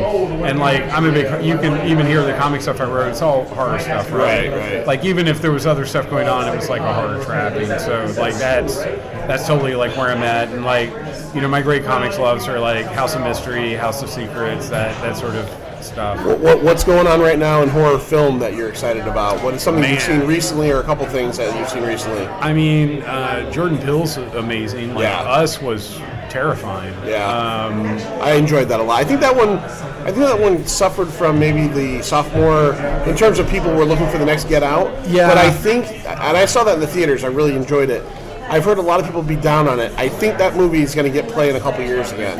Oh, I think so too. Yeah. I think that has like just a premise that's just utterly terrifying and like really hits. I think the performances in that were outstanding, and I do think it did suffer. I take that point. I think Get Out was such, like, not just a big film, but it was a cultural phenomenon. Right. And he could have literally done anything as his sophomore follow-up, and I think it would have been a lot harder. Kind of, Yeah, Get Out was a game changer. Yeah, totally. So what else? What else have you seen recently? the last Annabelle film, and that comes to mind because we're talking about the Marvel movies, because all those are like totally like interconnected, like Universe, yeah, the Conjuring stuff. I love that stuff. I thought Annabelle Comes Home. I kind of, when I heard the premise, I was like, oh, I'm really prepared to hate this film. But man, that was so much fun. It was the ghost of a werewolf in that film. Really? And anytime you're talking, it's like, no, he's a werewolf and a ghost. It's like, that's got to be good. Yeah, that's an It's interesting either going to combo. be really good or it's going to be really bad. I've honestly only ever seen The Conjuring, the first one. Yeah. And that was a pretty frightening movie. Yeah. But I've never went past that. My wife would not see Annabelle. She was so freaked out by the trailer, she said, I will not watch that with you, period. And, you know, the other thing is about those films, I agree with you. Conjuring, I think, was a terrifying film. I think those, as a franchise, it's been kind of hit or miss. The first Annabelle film was fine. Not great, yeah. But yeah, this one was, they have gotten to the point where they can do, like, this was actually a fun film. There was definitely frights in it, but it was like fun. It had a, sorry about that. That's okay, no problem. It was like a fun storyline. Like I was both frightened and I had fun watching it. Like it's like they found a really good formula where they can try different things inside like that genre. You know, as far as independent horror. I mean, the streaming stuff has been fantastic. Just that there's so much out there right now. Yeah. There's found footage series, Hell House LLC. I see the the menu for it all the time. Yeah. Okay. Yeah, I love those films, and you know, I know a lot of people, or at least a lot of people say to me they think found footage is kind of maybe a little worn at this point. You know, honestly, if it's done well, it's done well. Yeah, I agree with you. I saw one very recently that it's a couple years old, and I'll probably say it, you'll know it was terrible, but what the hell was it? It was in the catacombs in Paris. I know what you're talking about. Yeah. What was the title of that film? Oh my As God. Above, So Below. As Above, So Below. Or So Above. That movie was, I'm claustrophobic, that movie was terrifying. Yeah, that movie was terrifying for the same reason, and now I'm forgetting the film. There were several of them that took place in caves and things The like Descent. that. The Descent. The Oh Descent my God. is a nightmare. Yeah. The second one was not very good. They went through the well too many times. Yeah. The first Descent is to me a horror classic. Completely terrifying. Yeah. And I think when you talk about claustrophobia, I get the same. And I enjoyed the first As Above, So Below. Yeah, I think it's As Above, So Below. Yeah. I thought it was a great film, and did kind of hit me on the same level. You know, a lot of the same sort of terror points that like The Descent did. All right, so Harold, where can everybody find Small Monsters Games, you and Meg, when they want to check you guys out and buy their copies of Takeout, buy their copies of Captain Action, all that good stuff? Yeah, absolutely. So you can find us at smallmonstersgames.com. We have a live blog there. It talks about our development, what's going on with our games. You can find Takeout, the card game, on Amazon. You can also find it in many card and game and comic stores in New England. It's starting to hit retail regionally, so that's great. Captain Action and the Zodiac deck, our fortune-telling deck, they're available right now from the Game Crafter online, so that's at gamecrafter.com. And check us out on Twitter at small_monsters. All right, you heard it here. Harold, Meg, Small Monsters, good friends of ours, and some really cool games. If you dig back into pineofcomics.com, you can find a review of Takeout from a while ago. We still have to get through to our Captain Action one, and go to Amazon, go wherever you got to go, and check out, because it sounds great. I'm going to check it out. Screamland, Volumes 1 and Volume 2. Thanks so much. Yeah, it's funny that, you know, after meeting you and after knowing you online for a while, realizing that you were the author of Screamland, because I'm a comic fan, and I didn't buy it at the time, but I remember the covers, I remember the font, I remember everything, the cover, the trade dress. So it was like, oh, that's the guy from Screamland. Yeah, it's interesting. It comes up in the most interesting ways, and it's not like I at some point was like I'm just leaving comics. It was literally just like I did comics and games, and like kind of went with one, right? The other kind of. I mean, look, comics is a hard gig. It's hard to break in. And frankly, like, it's hard to stay in, you know? So if you're not constantly working at it, you don't constantly have something coming out, it's a very easy field to kind of fall off the radar. Right. So it's, it's fun. I love it. I mean, you saw my big stack of comics downstairs I found at this show. Oh, you're a comic nerd. Yeah, no, I'm a total comic nerd. It's something I love. It'd be fun to do again, for sure. All right. You heard it. Harold, Meg, we love these guys. Talk to you soon. Markellus Reagans. Marky Mark, they call him. Mark, they call him all different things.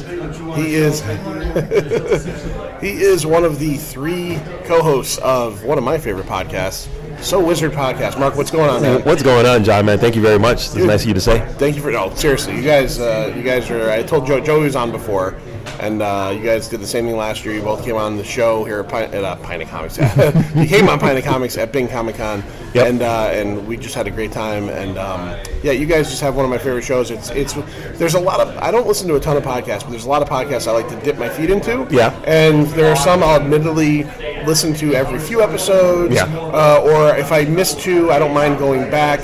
You guys are weekly for me, and if I miss a week, I let them kind of go up and binge them all at once because I don't want to miss a week. You know what I mean? That is a lot of Joey and Mark and Aubrey at one time. It might be a little too much for most people. Sometimes it can be, but I learned so many things. I got some questions about your podcast. One of the first things is what is the whole mystery aspect about you? Now you go and you interview people at Comic-Cons. You were just at New York Comic Con. You had a really successful bit there. But you don't ever want to be on camera. No. God, no. And again, this is not going to come from a weird place, but you're a good-looking guy. No. You know, you got style. You always wear the pork pie hat. I don't know, what is it? Why don't you you're great on mic. Why is it you're reticent to be out there? I have a face for podcasting. Oh, that's pretty much it. Unfortunately, you can't see it, but I'll have to put pictures out there. I won't do that to him. That's not true at all. Wait, what pictures of me do you have? The ones that I get from across your house with my really high-powered telephoto lens. So I want to talk real quick about what you brought here today. I think this is really cool. As I hit the mic stand, you took So Wizard just celebrated their 5th anniversary. You took basically the first 52 episodes. Is that what you did? Yes. The first 52 episodes, and you put the episode, I guess, guide together for each episode, so you have episode 1 and then the description of what it was about. Yeah. And there's artwork that goes along with it. Yep. You did that for all 52 of the first year of episodes of So Wizard. Yeah. And you put it into a really awesome, and I'm going to put pictures of this up on the website and on the Facebook and everything, into a comic book format. And it's got a great comic cover done by, who was the gentleman's name again? Andrew DeValley. Andrew DeValley. It's a joke on, is this New Mutants 98? I know it's New Mutants. I had to have Joey explain it to me. I think it's 98. It's Tom Van Zandt, your former co-host, who is now host of the Not Another Nerdy podcast, as Cable. Yep. And then he's holding the gun, and then inside each of the reticle sites, you've got Joey, you got Markellus, you got Aubrey, you got Adam Wallyhawk, and you've got Andrew, the artist, in there. Yep. So the whole crew. It looks like and I don't mean to say this, it looks like a real comic. It looks like, it's got the little, here comes a podcast called So Wizard. It's got the year 1 at the bottom. Mm-hmm. So what was the thought process? Why did you decide to do this? Well, there's multiple reasons why. So number 1, I have these ideas of inspiration where I'm like, I wonder if I can ... So this one was, I wonder if I can make a comic book even though I can't draw at all. Oh, so you have no artistic ability? Not at all. I mean, I try to, and I fail, but I try. But you're a writer, though, right? Yeah, I like to think that I am. Okay. When I have time.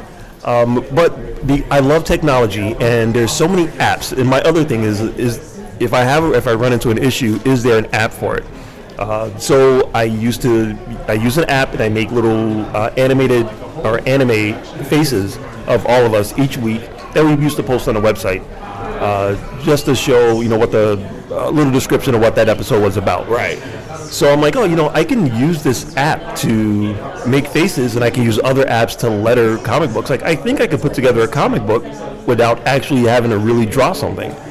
So then I'm like, I wonder if I can do that. What would I be able to use that for? And I'm being 100% honest here.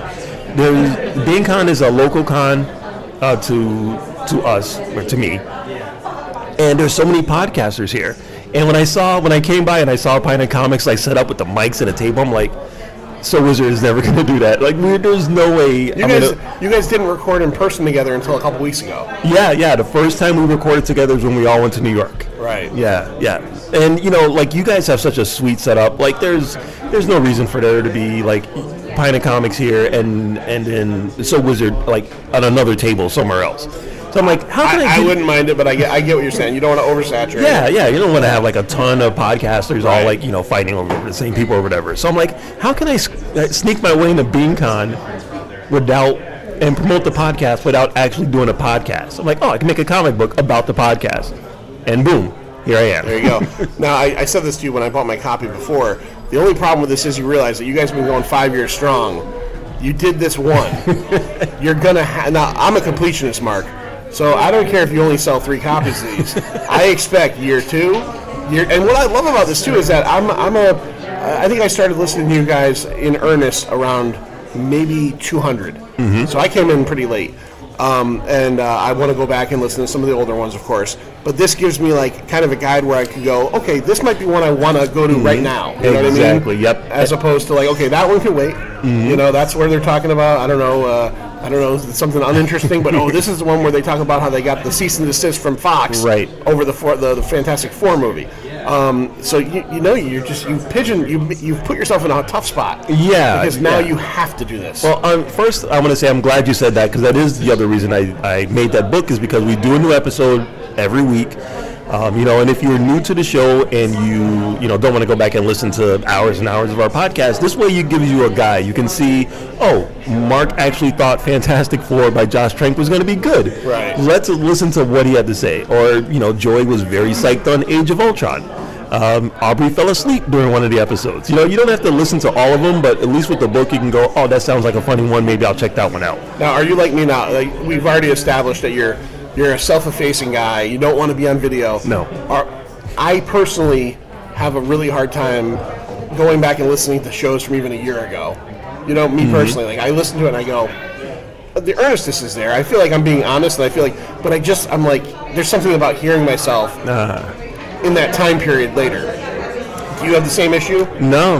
See, that's where I'm weird. Is like I've listened to some of our episodes from like the first year, and I'm like, I don't want to listen to this anymore. And it's not because I feel like the quality is that much worse or anything like that. Yeah. It's just a case of like, I don't know if I necessarily feel like Master's leaving. Master, see ya. See ya, everybody. Sophie, good luck at your dance tonight. I don't mean that in a weird way. Telling a 14-year-old girl to have good luck at a dance. Just odd. So as you were researching and going through these episodes, were there any episodes in particular that you remembered, like anything particular about, whether it be like a bitter feeling or like that was a great episode? Was it that kind of thing? Not necessarily. I have a horrible memory, so I don't really hold on to a lot of the, like everyone has like stories. Let me tell you the story about when this happened. I'm not that person. I'm horrible with that. So yeah, going back and listening to those episodes, it was kind of like the first time. Right. It's like, it was familiar, but I didn't really memorize it. So yeah, it was fun actually. There wasn't anything that really surprised me or really shocked me, but I did enjoy, again, like the episode where we got our cease and desist letter from Fox. The episode before that was just, Aubrey wasn't there, so just me, Joey, and Tom just goofing off, talking about Josh Trank, what we heard about Fantastic Four, and, the stories that were behind it, but I was down for it. I was like, this movie looks awesome. I'm ready for it. So it is funny to go back and listen to our opinions of things like that, but I enjoy our hot takes, and I enjoy looking back at them. There's like a really, really early episode where before Avengers Endgame came out, and spoiler alerts if you haven't seen Avengers Endgame, but years ago, Joy was like, just give me Captain America picking up the hammer. It's all I want. Right. So he called it long time ago. So that stuff is always fun to revisit. Okay, all right. And other than that, you also have here today another little project that you are working on. And I say little, not to belittle it, but because it actually is a little project. Yeah, it is. Well, go ahead. Give me the rundown on that. I got it right over here. Yeah, well, that's another thing. So again, I'm a person that's always like, I wonder if I can ... So this one was, I wonder if I can make a comic book that can fit inside of a CD jewel case. Because back in the 90s, when CDs were prevalent, I always wanted to buy a comic book, or I always wanted to buy a comic book about a band, and that comic book would come with their CD. Oops, sorry. Oh, okay, that makes sense. Yeah, when I was a kid, my little sister used to get Jim and the Hologram dolls, like Barbie dolls, and each one of those dolls used to come with a cassette tape. And I'm like, oh, that's cool. You know, if I picked up a Jim and the Holograms comic book, I would want a soundtrack to go with that comic book. Right. You know what I mean? So that was the idea, and then that was back in the 90s, and I've been holding on to this idea for decades. So this year I decided, since I'm going to be here anyway, and I did the So Wizard book, I'm going to try to make like a little ash can book with a little CD that comes along with it. And luckily my friend wrote a story that fit in just enough pages, 8 pages. So I pitched it to her. I said, hey, can I adapt your short story into a comic book? She said yes. So I used her script and just drew the pictures, did it all on my tablet, wrote the music on my tablet, recorded it, recorded my narration of the story, put it on a CD, and now there's one little CD case with a CD, a little ash can book, and a big sticker on the back of it. It is called Art's Chicken and Memory Depository. Yes. You'll wipe your lips, we'll wipe your mind.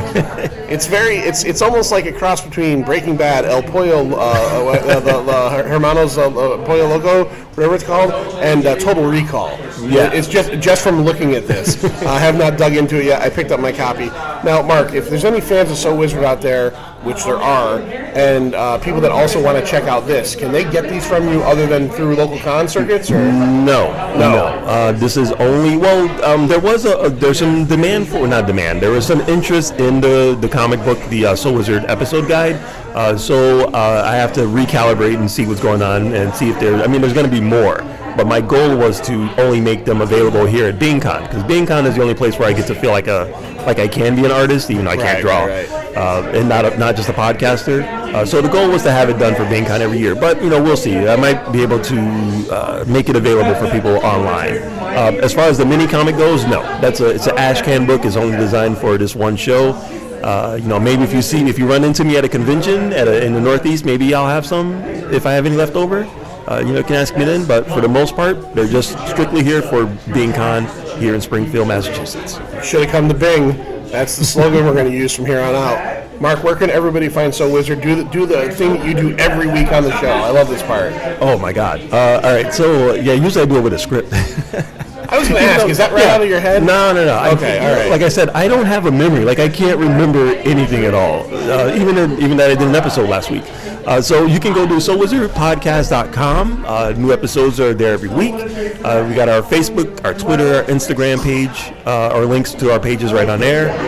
We're on Podbean. We're on Google Play, Apple Podcasts. Give us a 5-star review while you're there. Just hit us up on Twitter. Actually, go to So Wizard Podcast at So Wizard Podcast on Twitter and talk directly to Joey, and he'll tell you where to go. And if you need to do any Amazon shopping, you just go to the So Wizard Podcast website, right? That's right. On the website, there's a big Amazon logo. Click on that big A. Get your products, comic books, blankets, do your holiday shopping, and that way, when you get your products, it'll show that you use our So Wizard website, and we'll get a little bit of kickback from that too. Nice. Getting some Bezos cash right there. Mark, thanks so much for sitting down with me, man. John, thank you very much, man. This is a highlight of every year, man. Thank you very much. Awesome, man. Thank you. Love So Wizard Podcast. Check them out. I can't recommend it enough. And I'm going to be checking out my So Wizard episode guide tonight and figuring out which episodes I'm going to start digging through. Yeah, so, I would definitely suggest the 20th Century Fox one. That one's hysterical. 20th Century Fox. Yeah. All right. Thank you, Mark. Thank you. End of the day. BingCon 2019.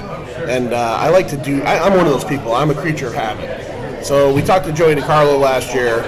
We talked to Markellus last year. We've talked to him this year as well. I can't not talk to TVZ, Tom Van Zandt, host of one of my favorite podcasts, Not Another Nerdy Podcast, coincidentally also a former co-host of So Wizard Podcast. So there's a whole bunch of connecting factors there. And also the DJ and kind of a host here at BingCon. Thank you very much, Sean, for having me. It's a pleasure to be here as always. Tom, first thing I wanted to say is I saw your, I don't want to say cosplay, your Halloween costume the other day. Yep, last Saturday. Yeah. Ash. I was Ash from Evil Dead. Evil Dead. Yes, absolutely. You blackened the hair. I did. You went full on. You shaved. I because shaved I know my normally beard. you have a beard. I do. I like to hide this ugly face, but I decided to shave for the art and for the authenticity of the costume. It looked awesome. Thank you very It much. looked awesome. Now, did you go to a contest? Did you? Or was it just a party? I was hosting karaoke at a Halloween party, and I decided, well, I better dress up as something. So I went into a local Home Depot store, and in their Halloween section, I found a faux chainsaw that actually you press the button and it made the chainsaw noise, and the fake chain actually spun on it. And I said, "This is perfect." It didn't look anything like Ash's chainsaw, but I said, I can make this look like Ash's chainsaw. You can work it, yeah. So I spent $30 on it, which was pricey, but I figured if that was the most expensive part of the costume, that's not so bad. So I bought that. I found a blue carpenter's shirt at Walmart for like $15, and then they had a pair of the brown carpenter pants. And I bought those. That was $15. So the whole thing basically cost me $60 to throw together. Not bad at all. And then I painted the chainsaw red and added the blood effects on the blade and put fake blood on my face. And I felt really awful because as I was leaving my house, I have 3 young children.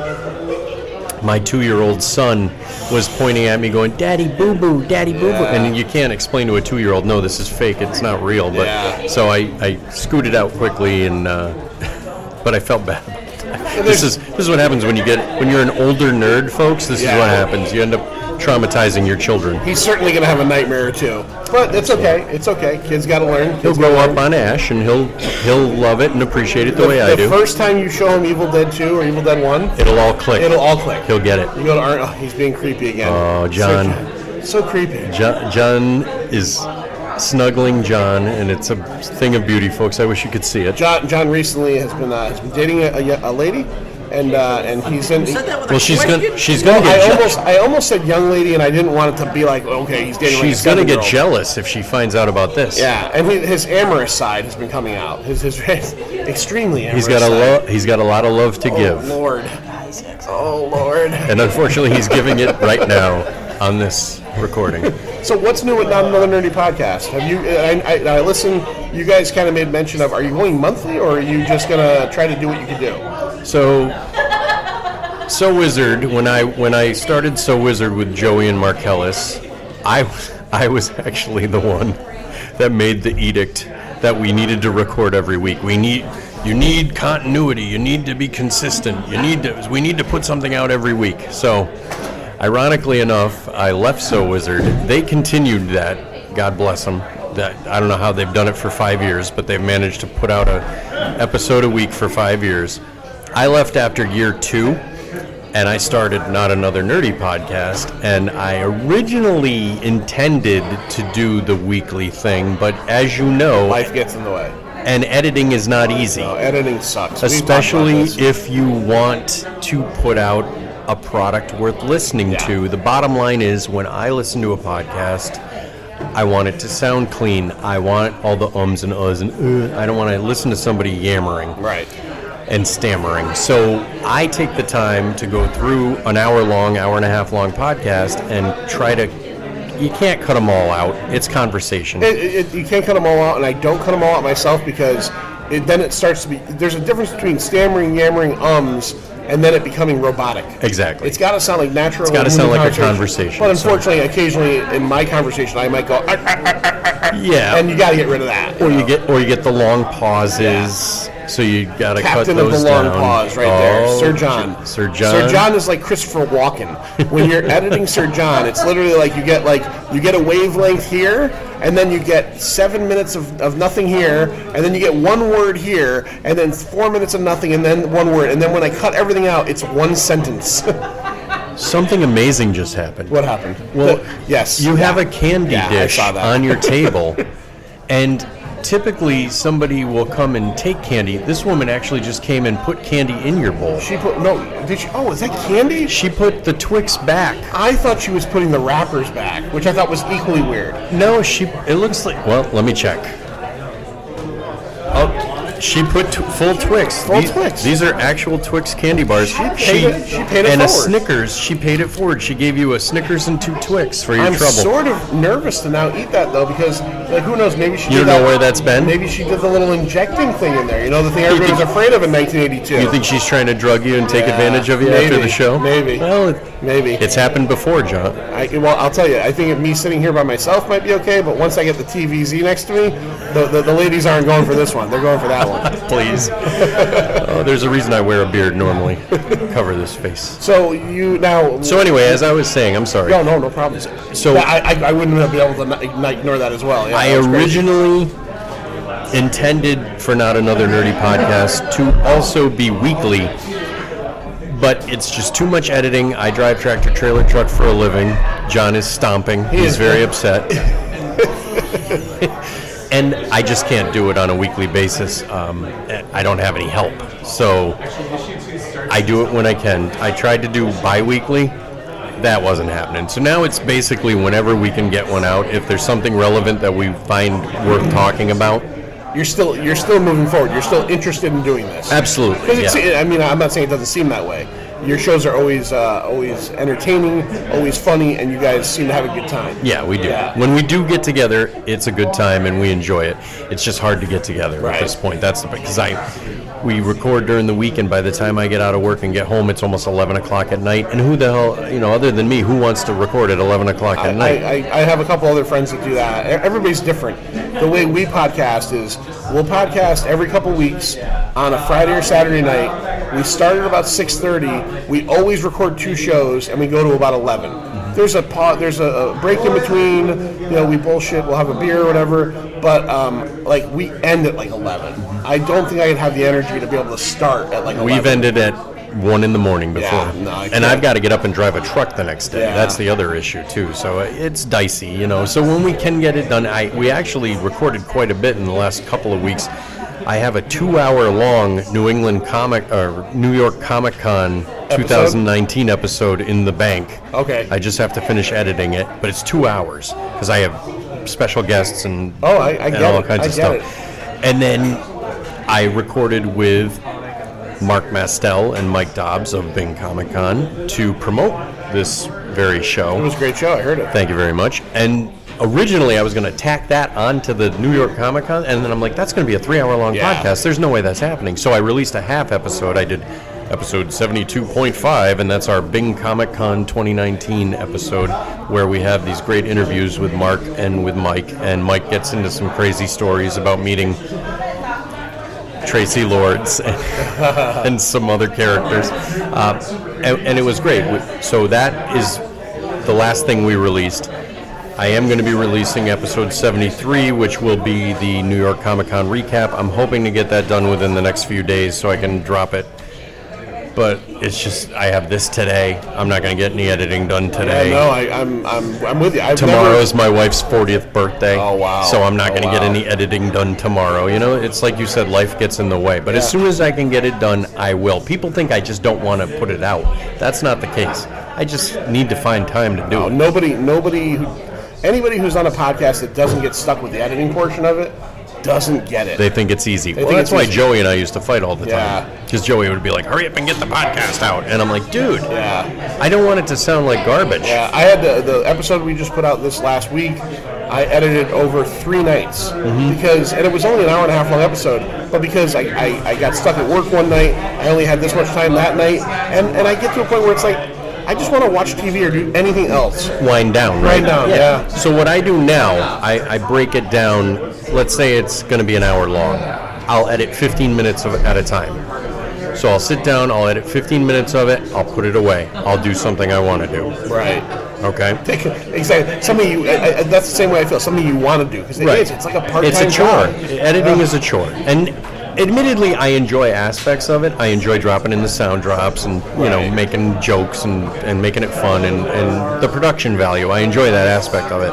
But it's still work, and I'm not getting paid for it. Right, You know what I mean? absolutely. So I do 15 minutes, then I'll stop, I'll watch something on Netflix or whatever, spend time with my wife, which that rarely happens, but and then the next night I'll edit another 15 minutes. And I'll basically, so if it takes me 4 nights to edit an hour-long podcast, so be it. But I'll do 15 minutes at a time. And then the editing isn't the whole thing. Putting it together, adding sound drops. Adding the music. Adding music. And then also, if you want to start promoting it, like right away.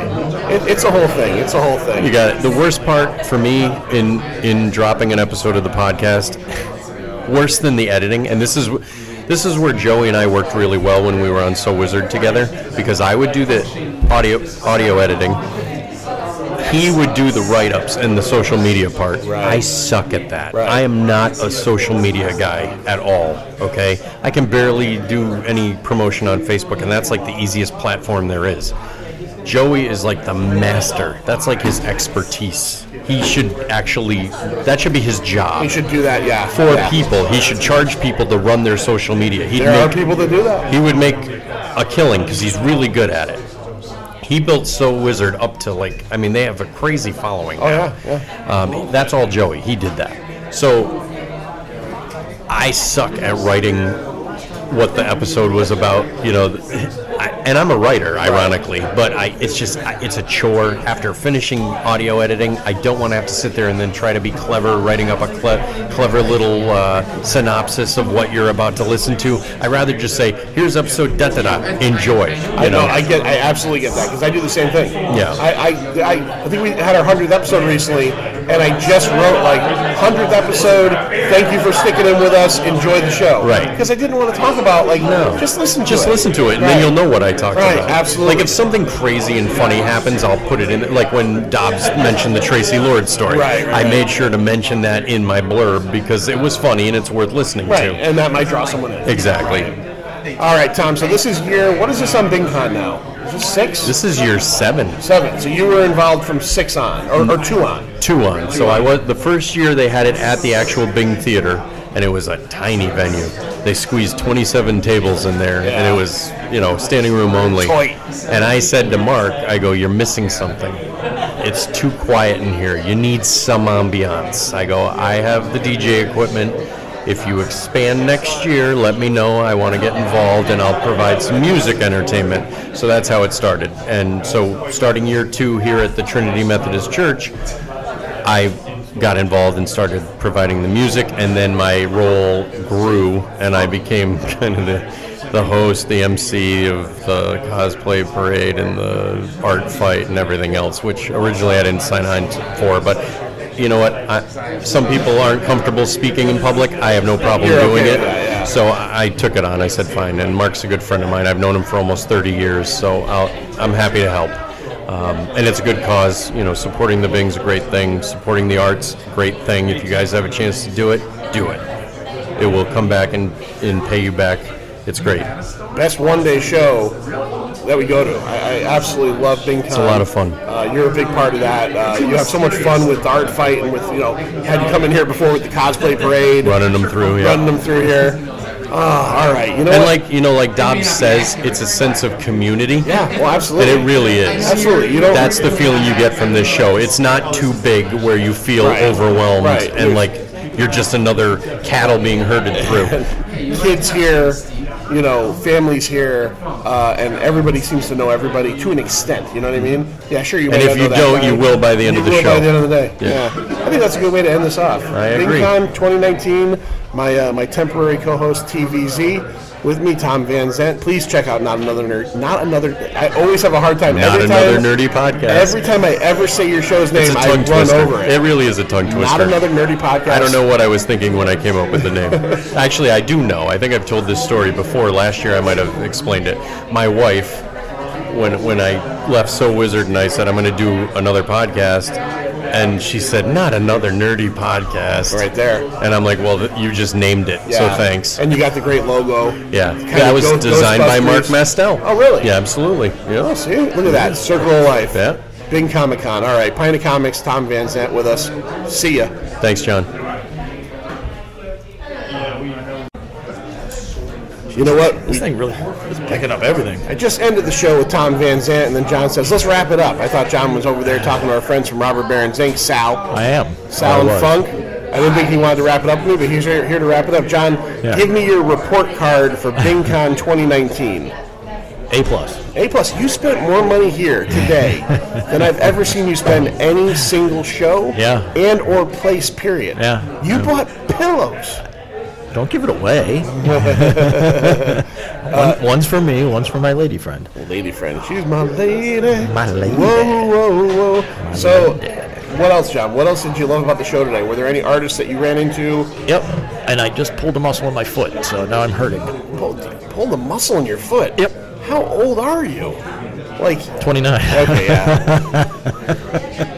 No, we had a good time. I saw you. I got a nice piece from Sean Mandrake. Yep. Which I will take a picture of and put up on something. Put it on the Facebook. Or the Twiddler. The Twiddler, one of those. What, and that was the Elsa Lanchester? Yeah. Yeah, that was beautiful. I didn't even hesitate.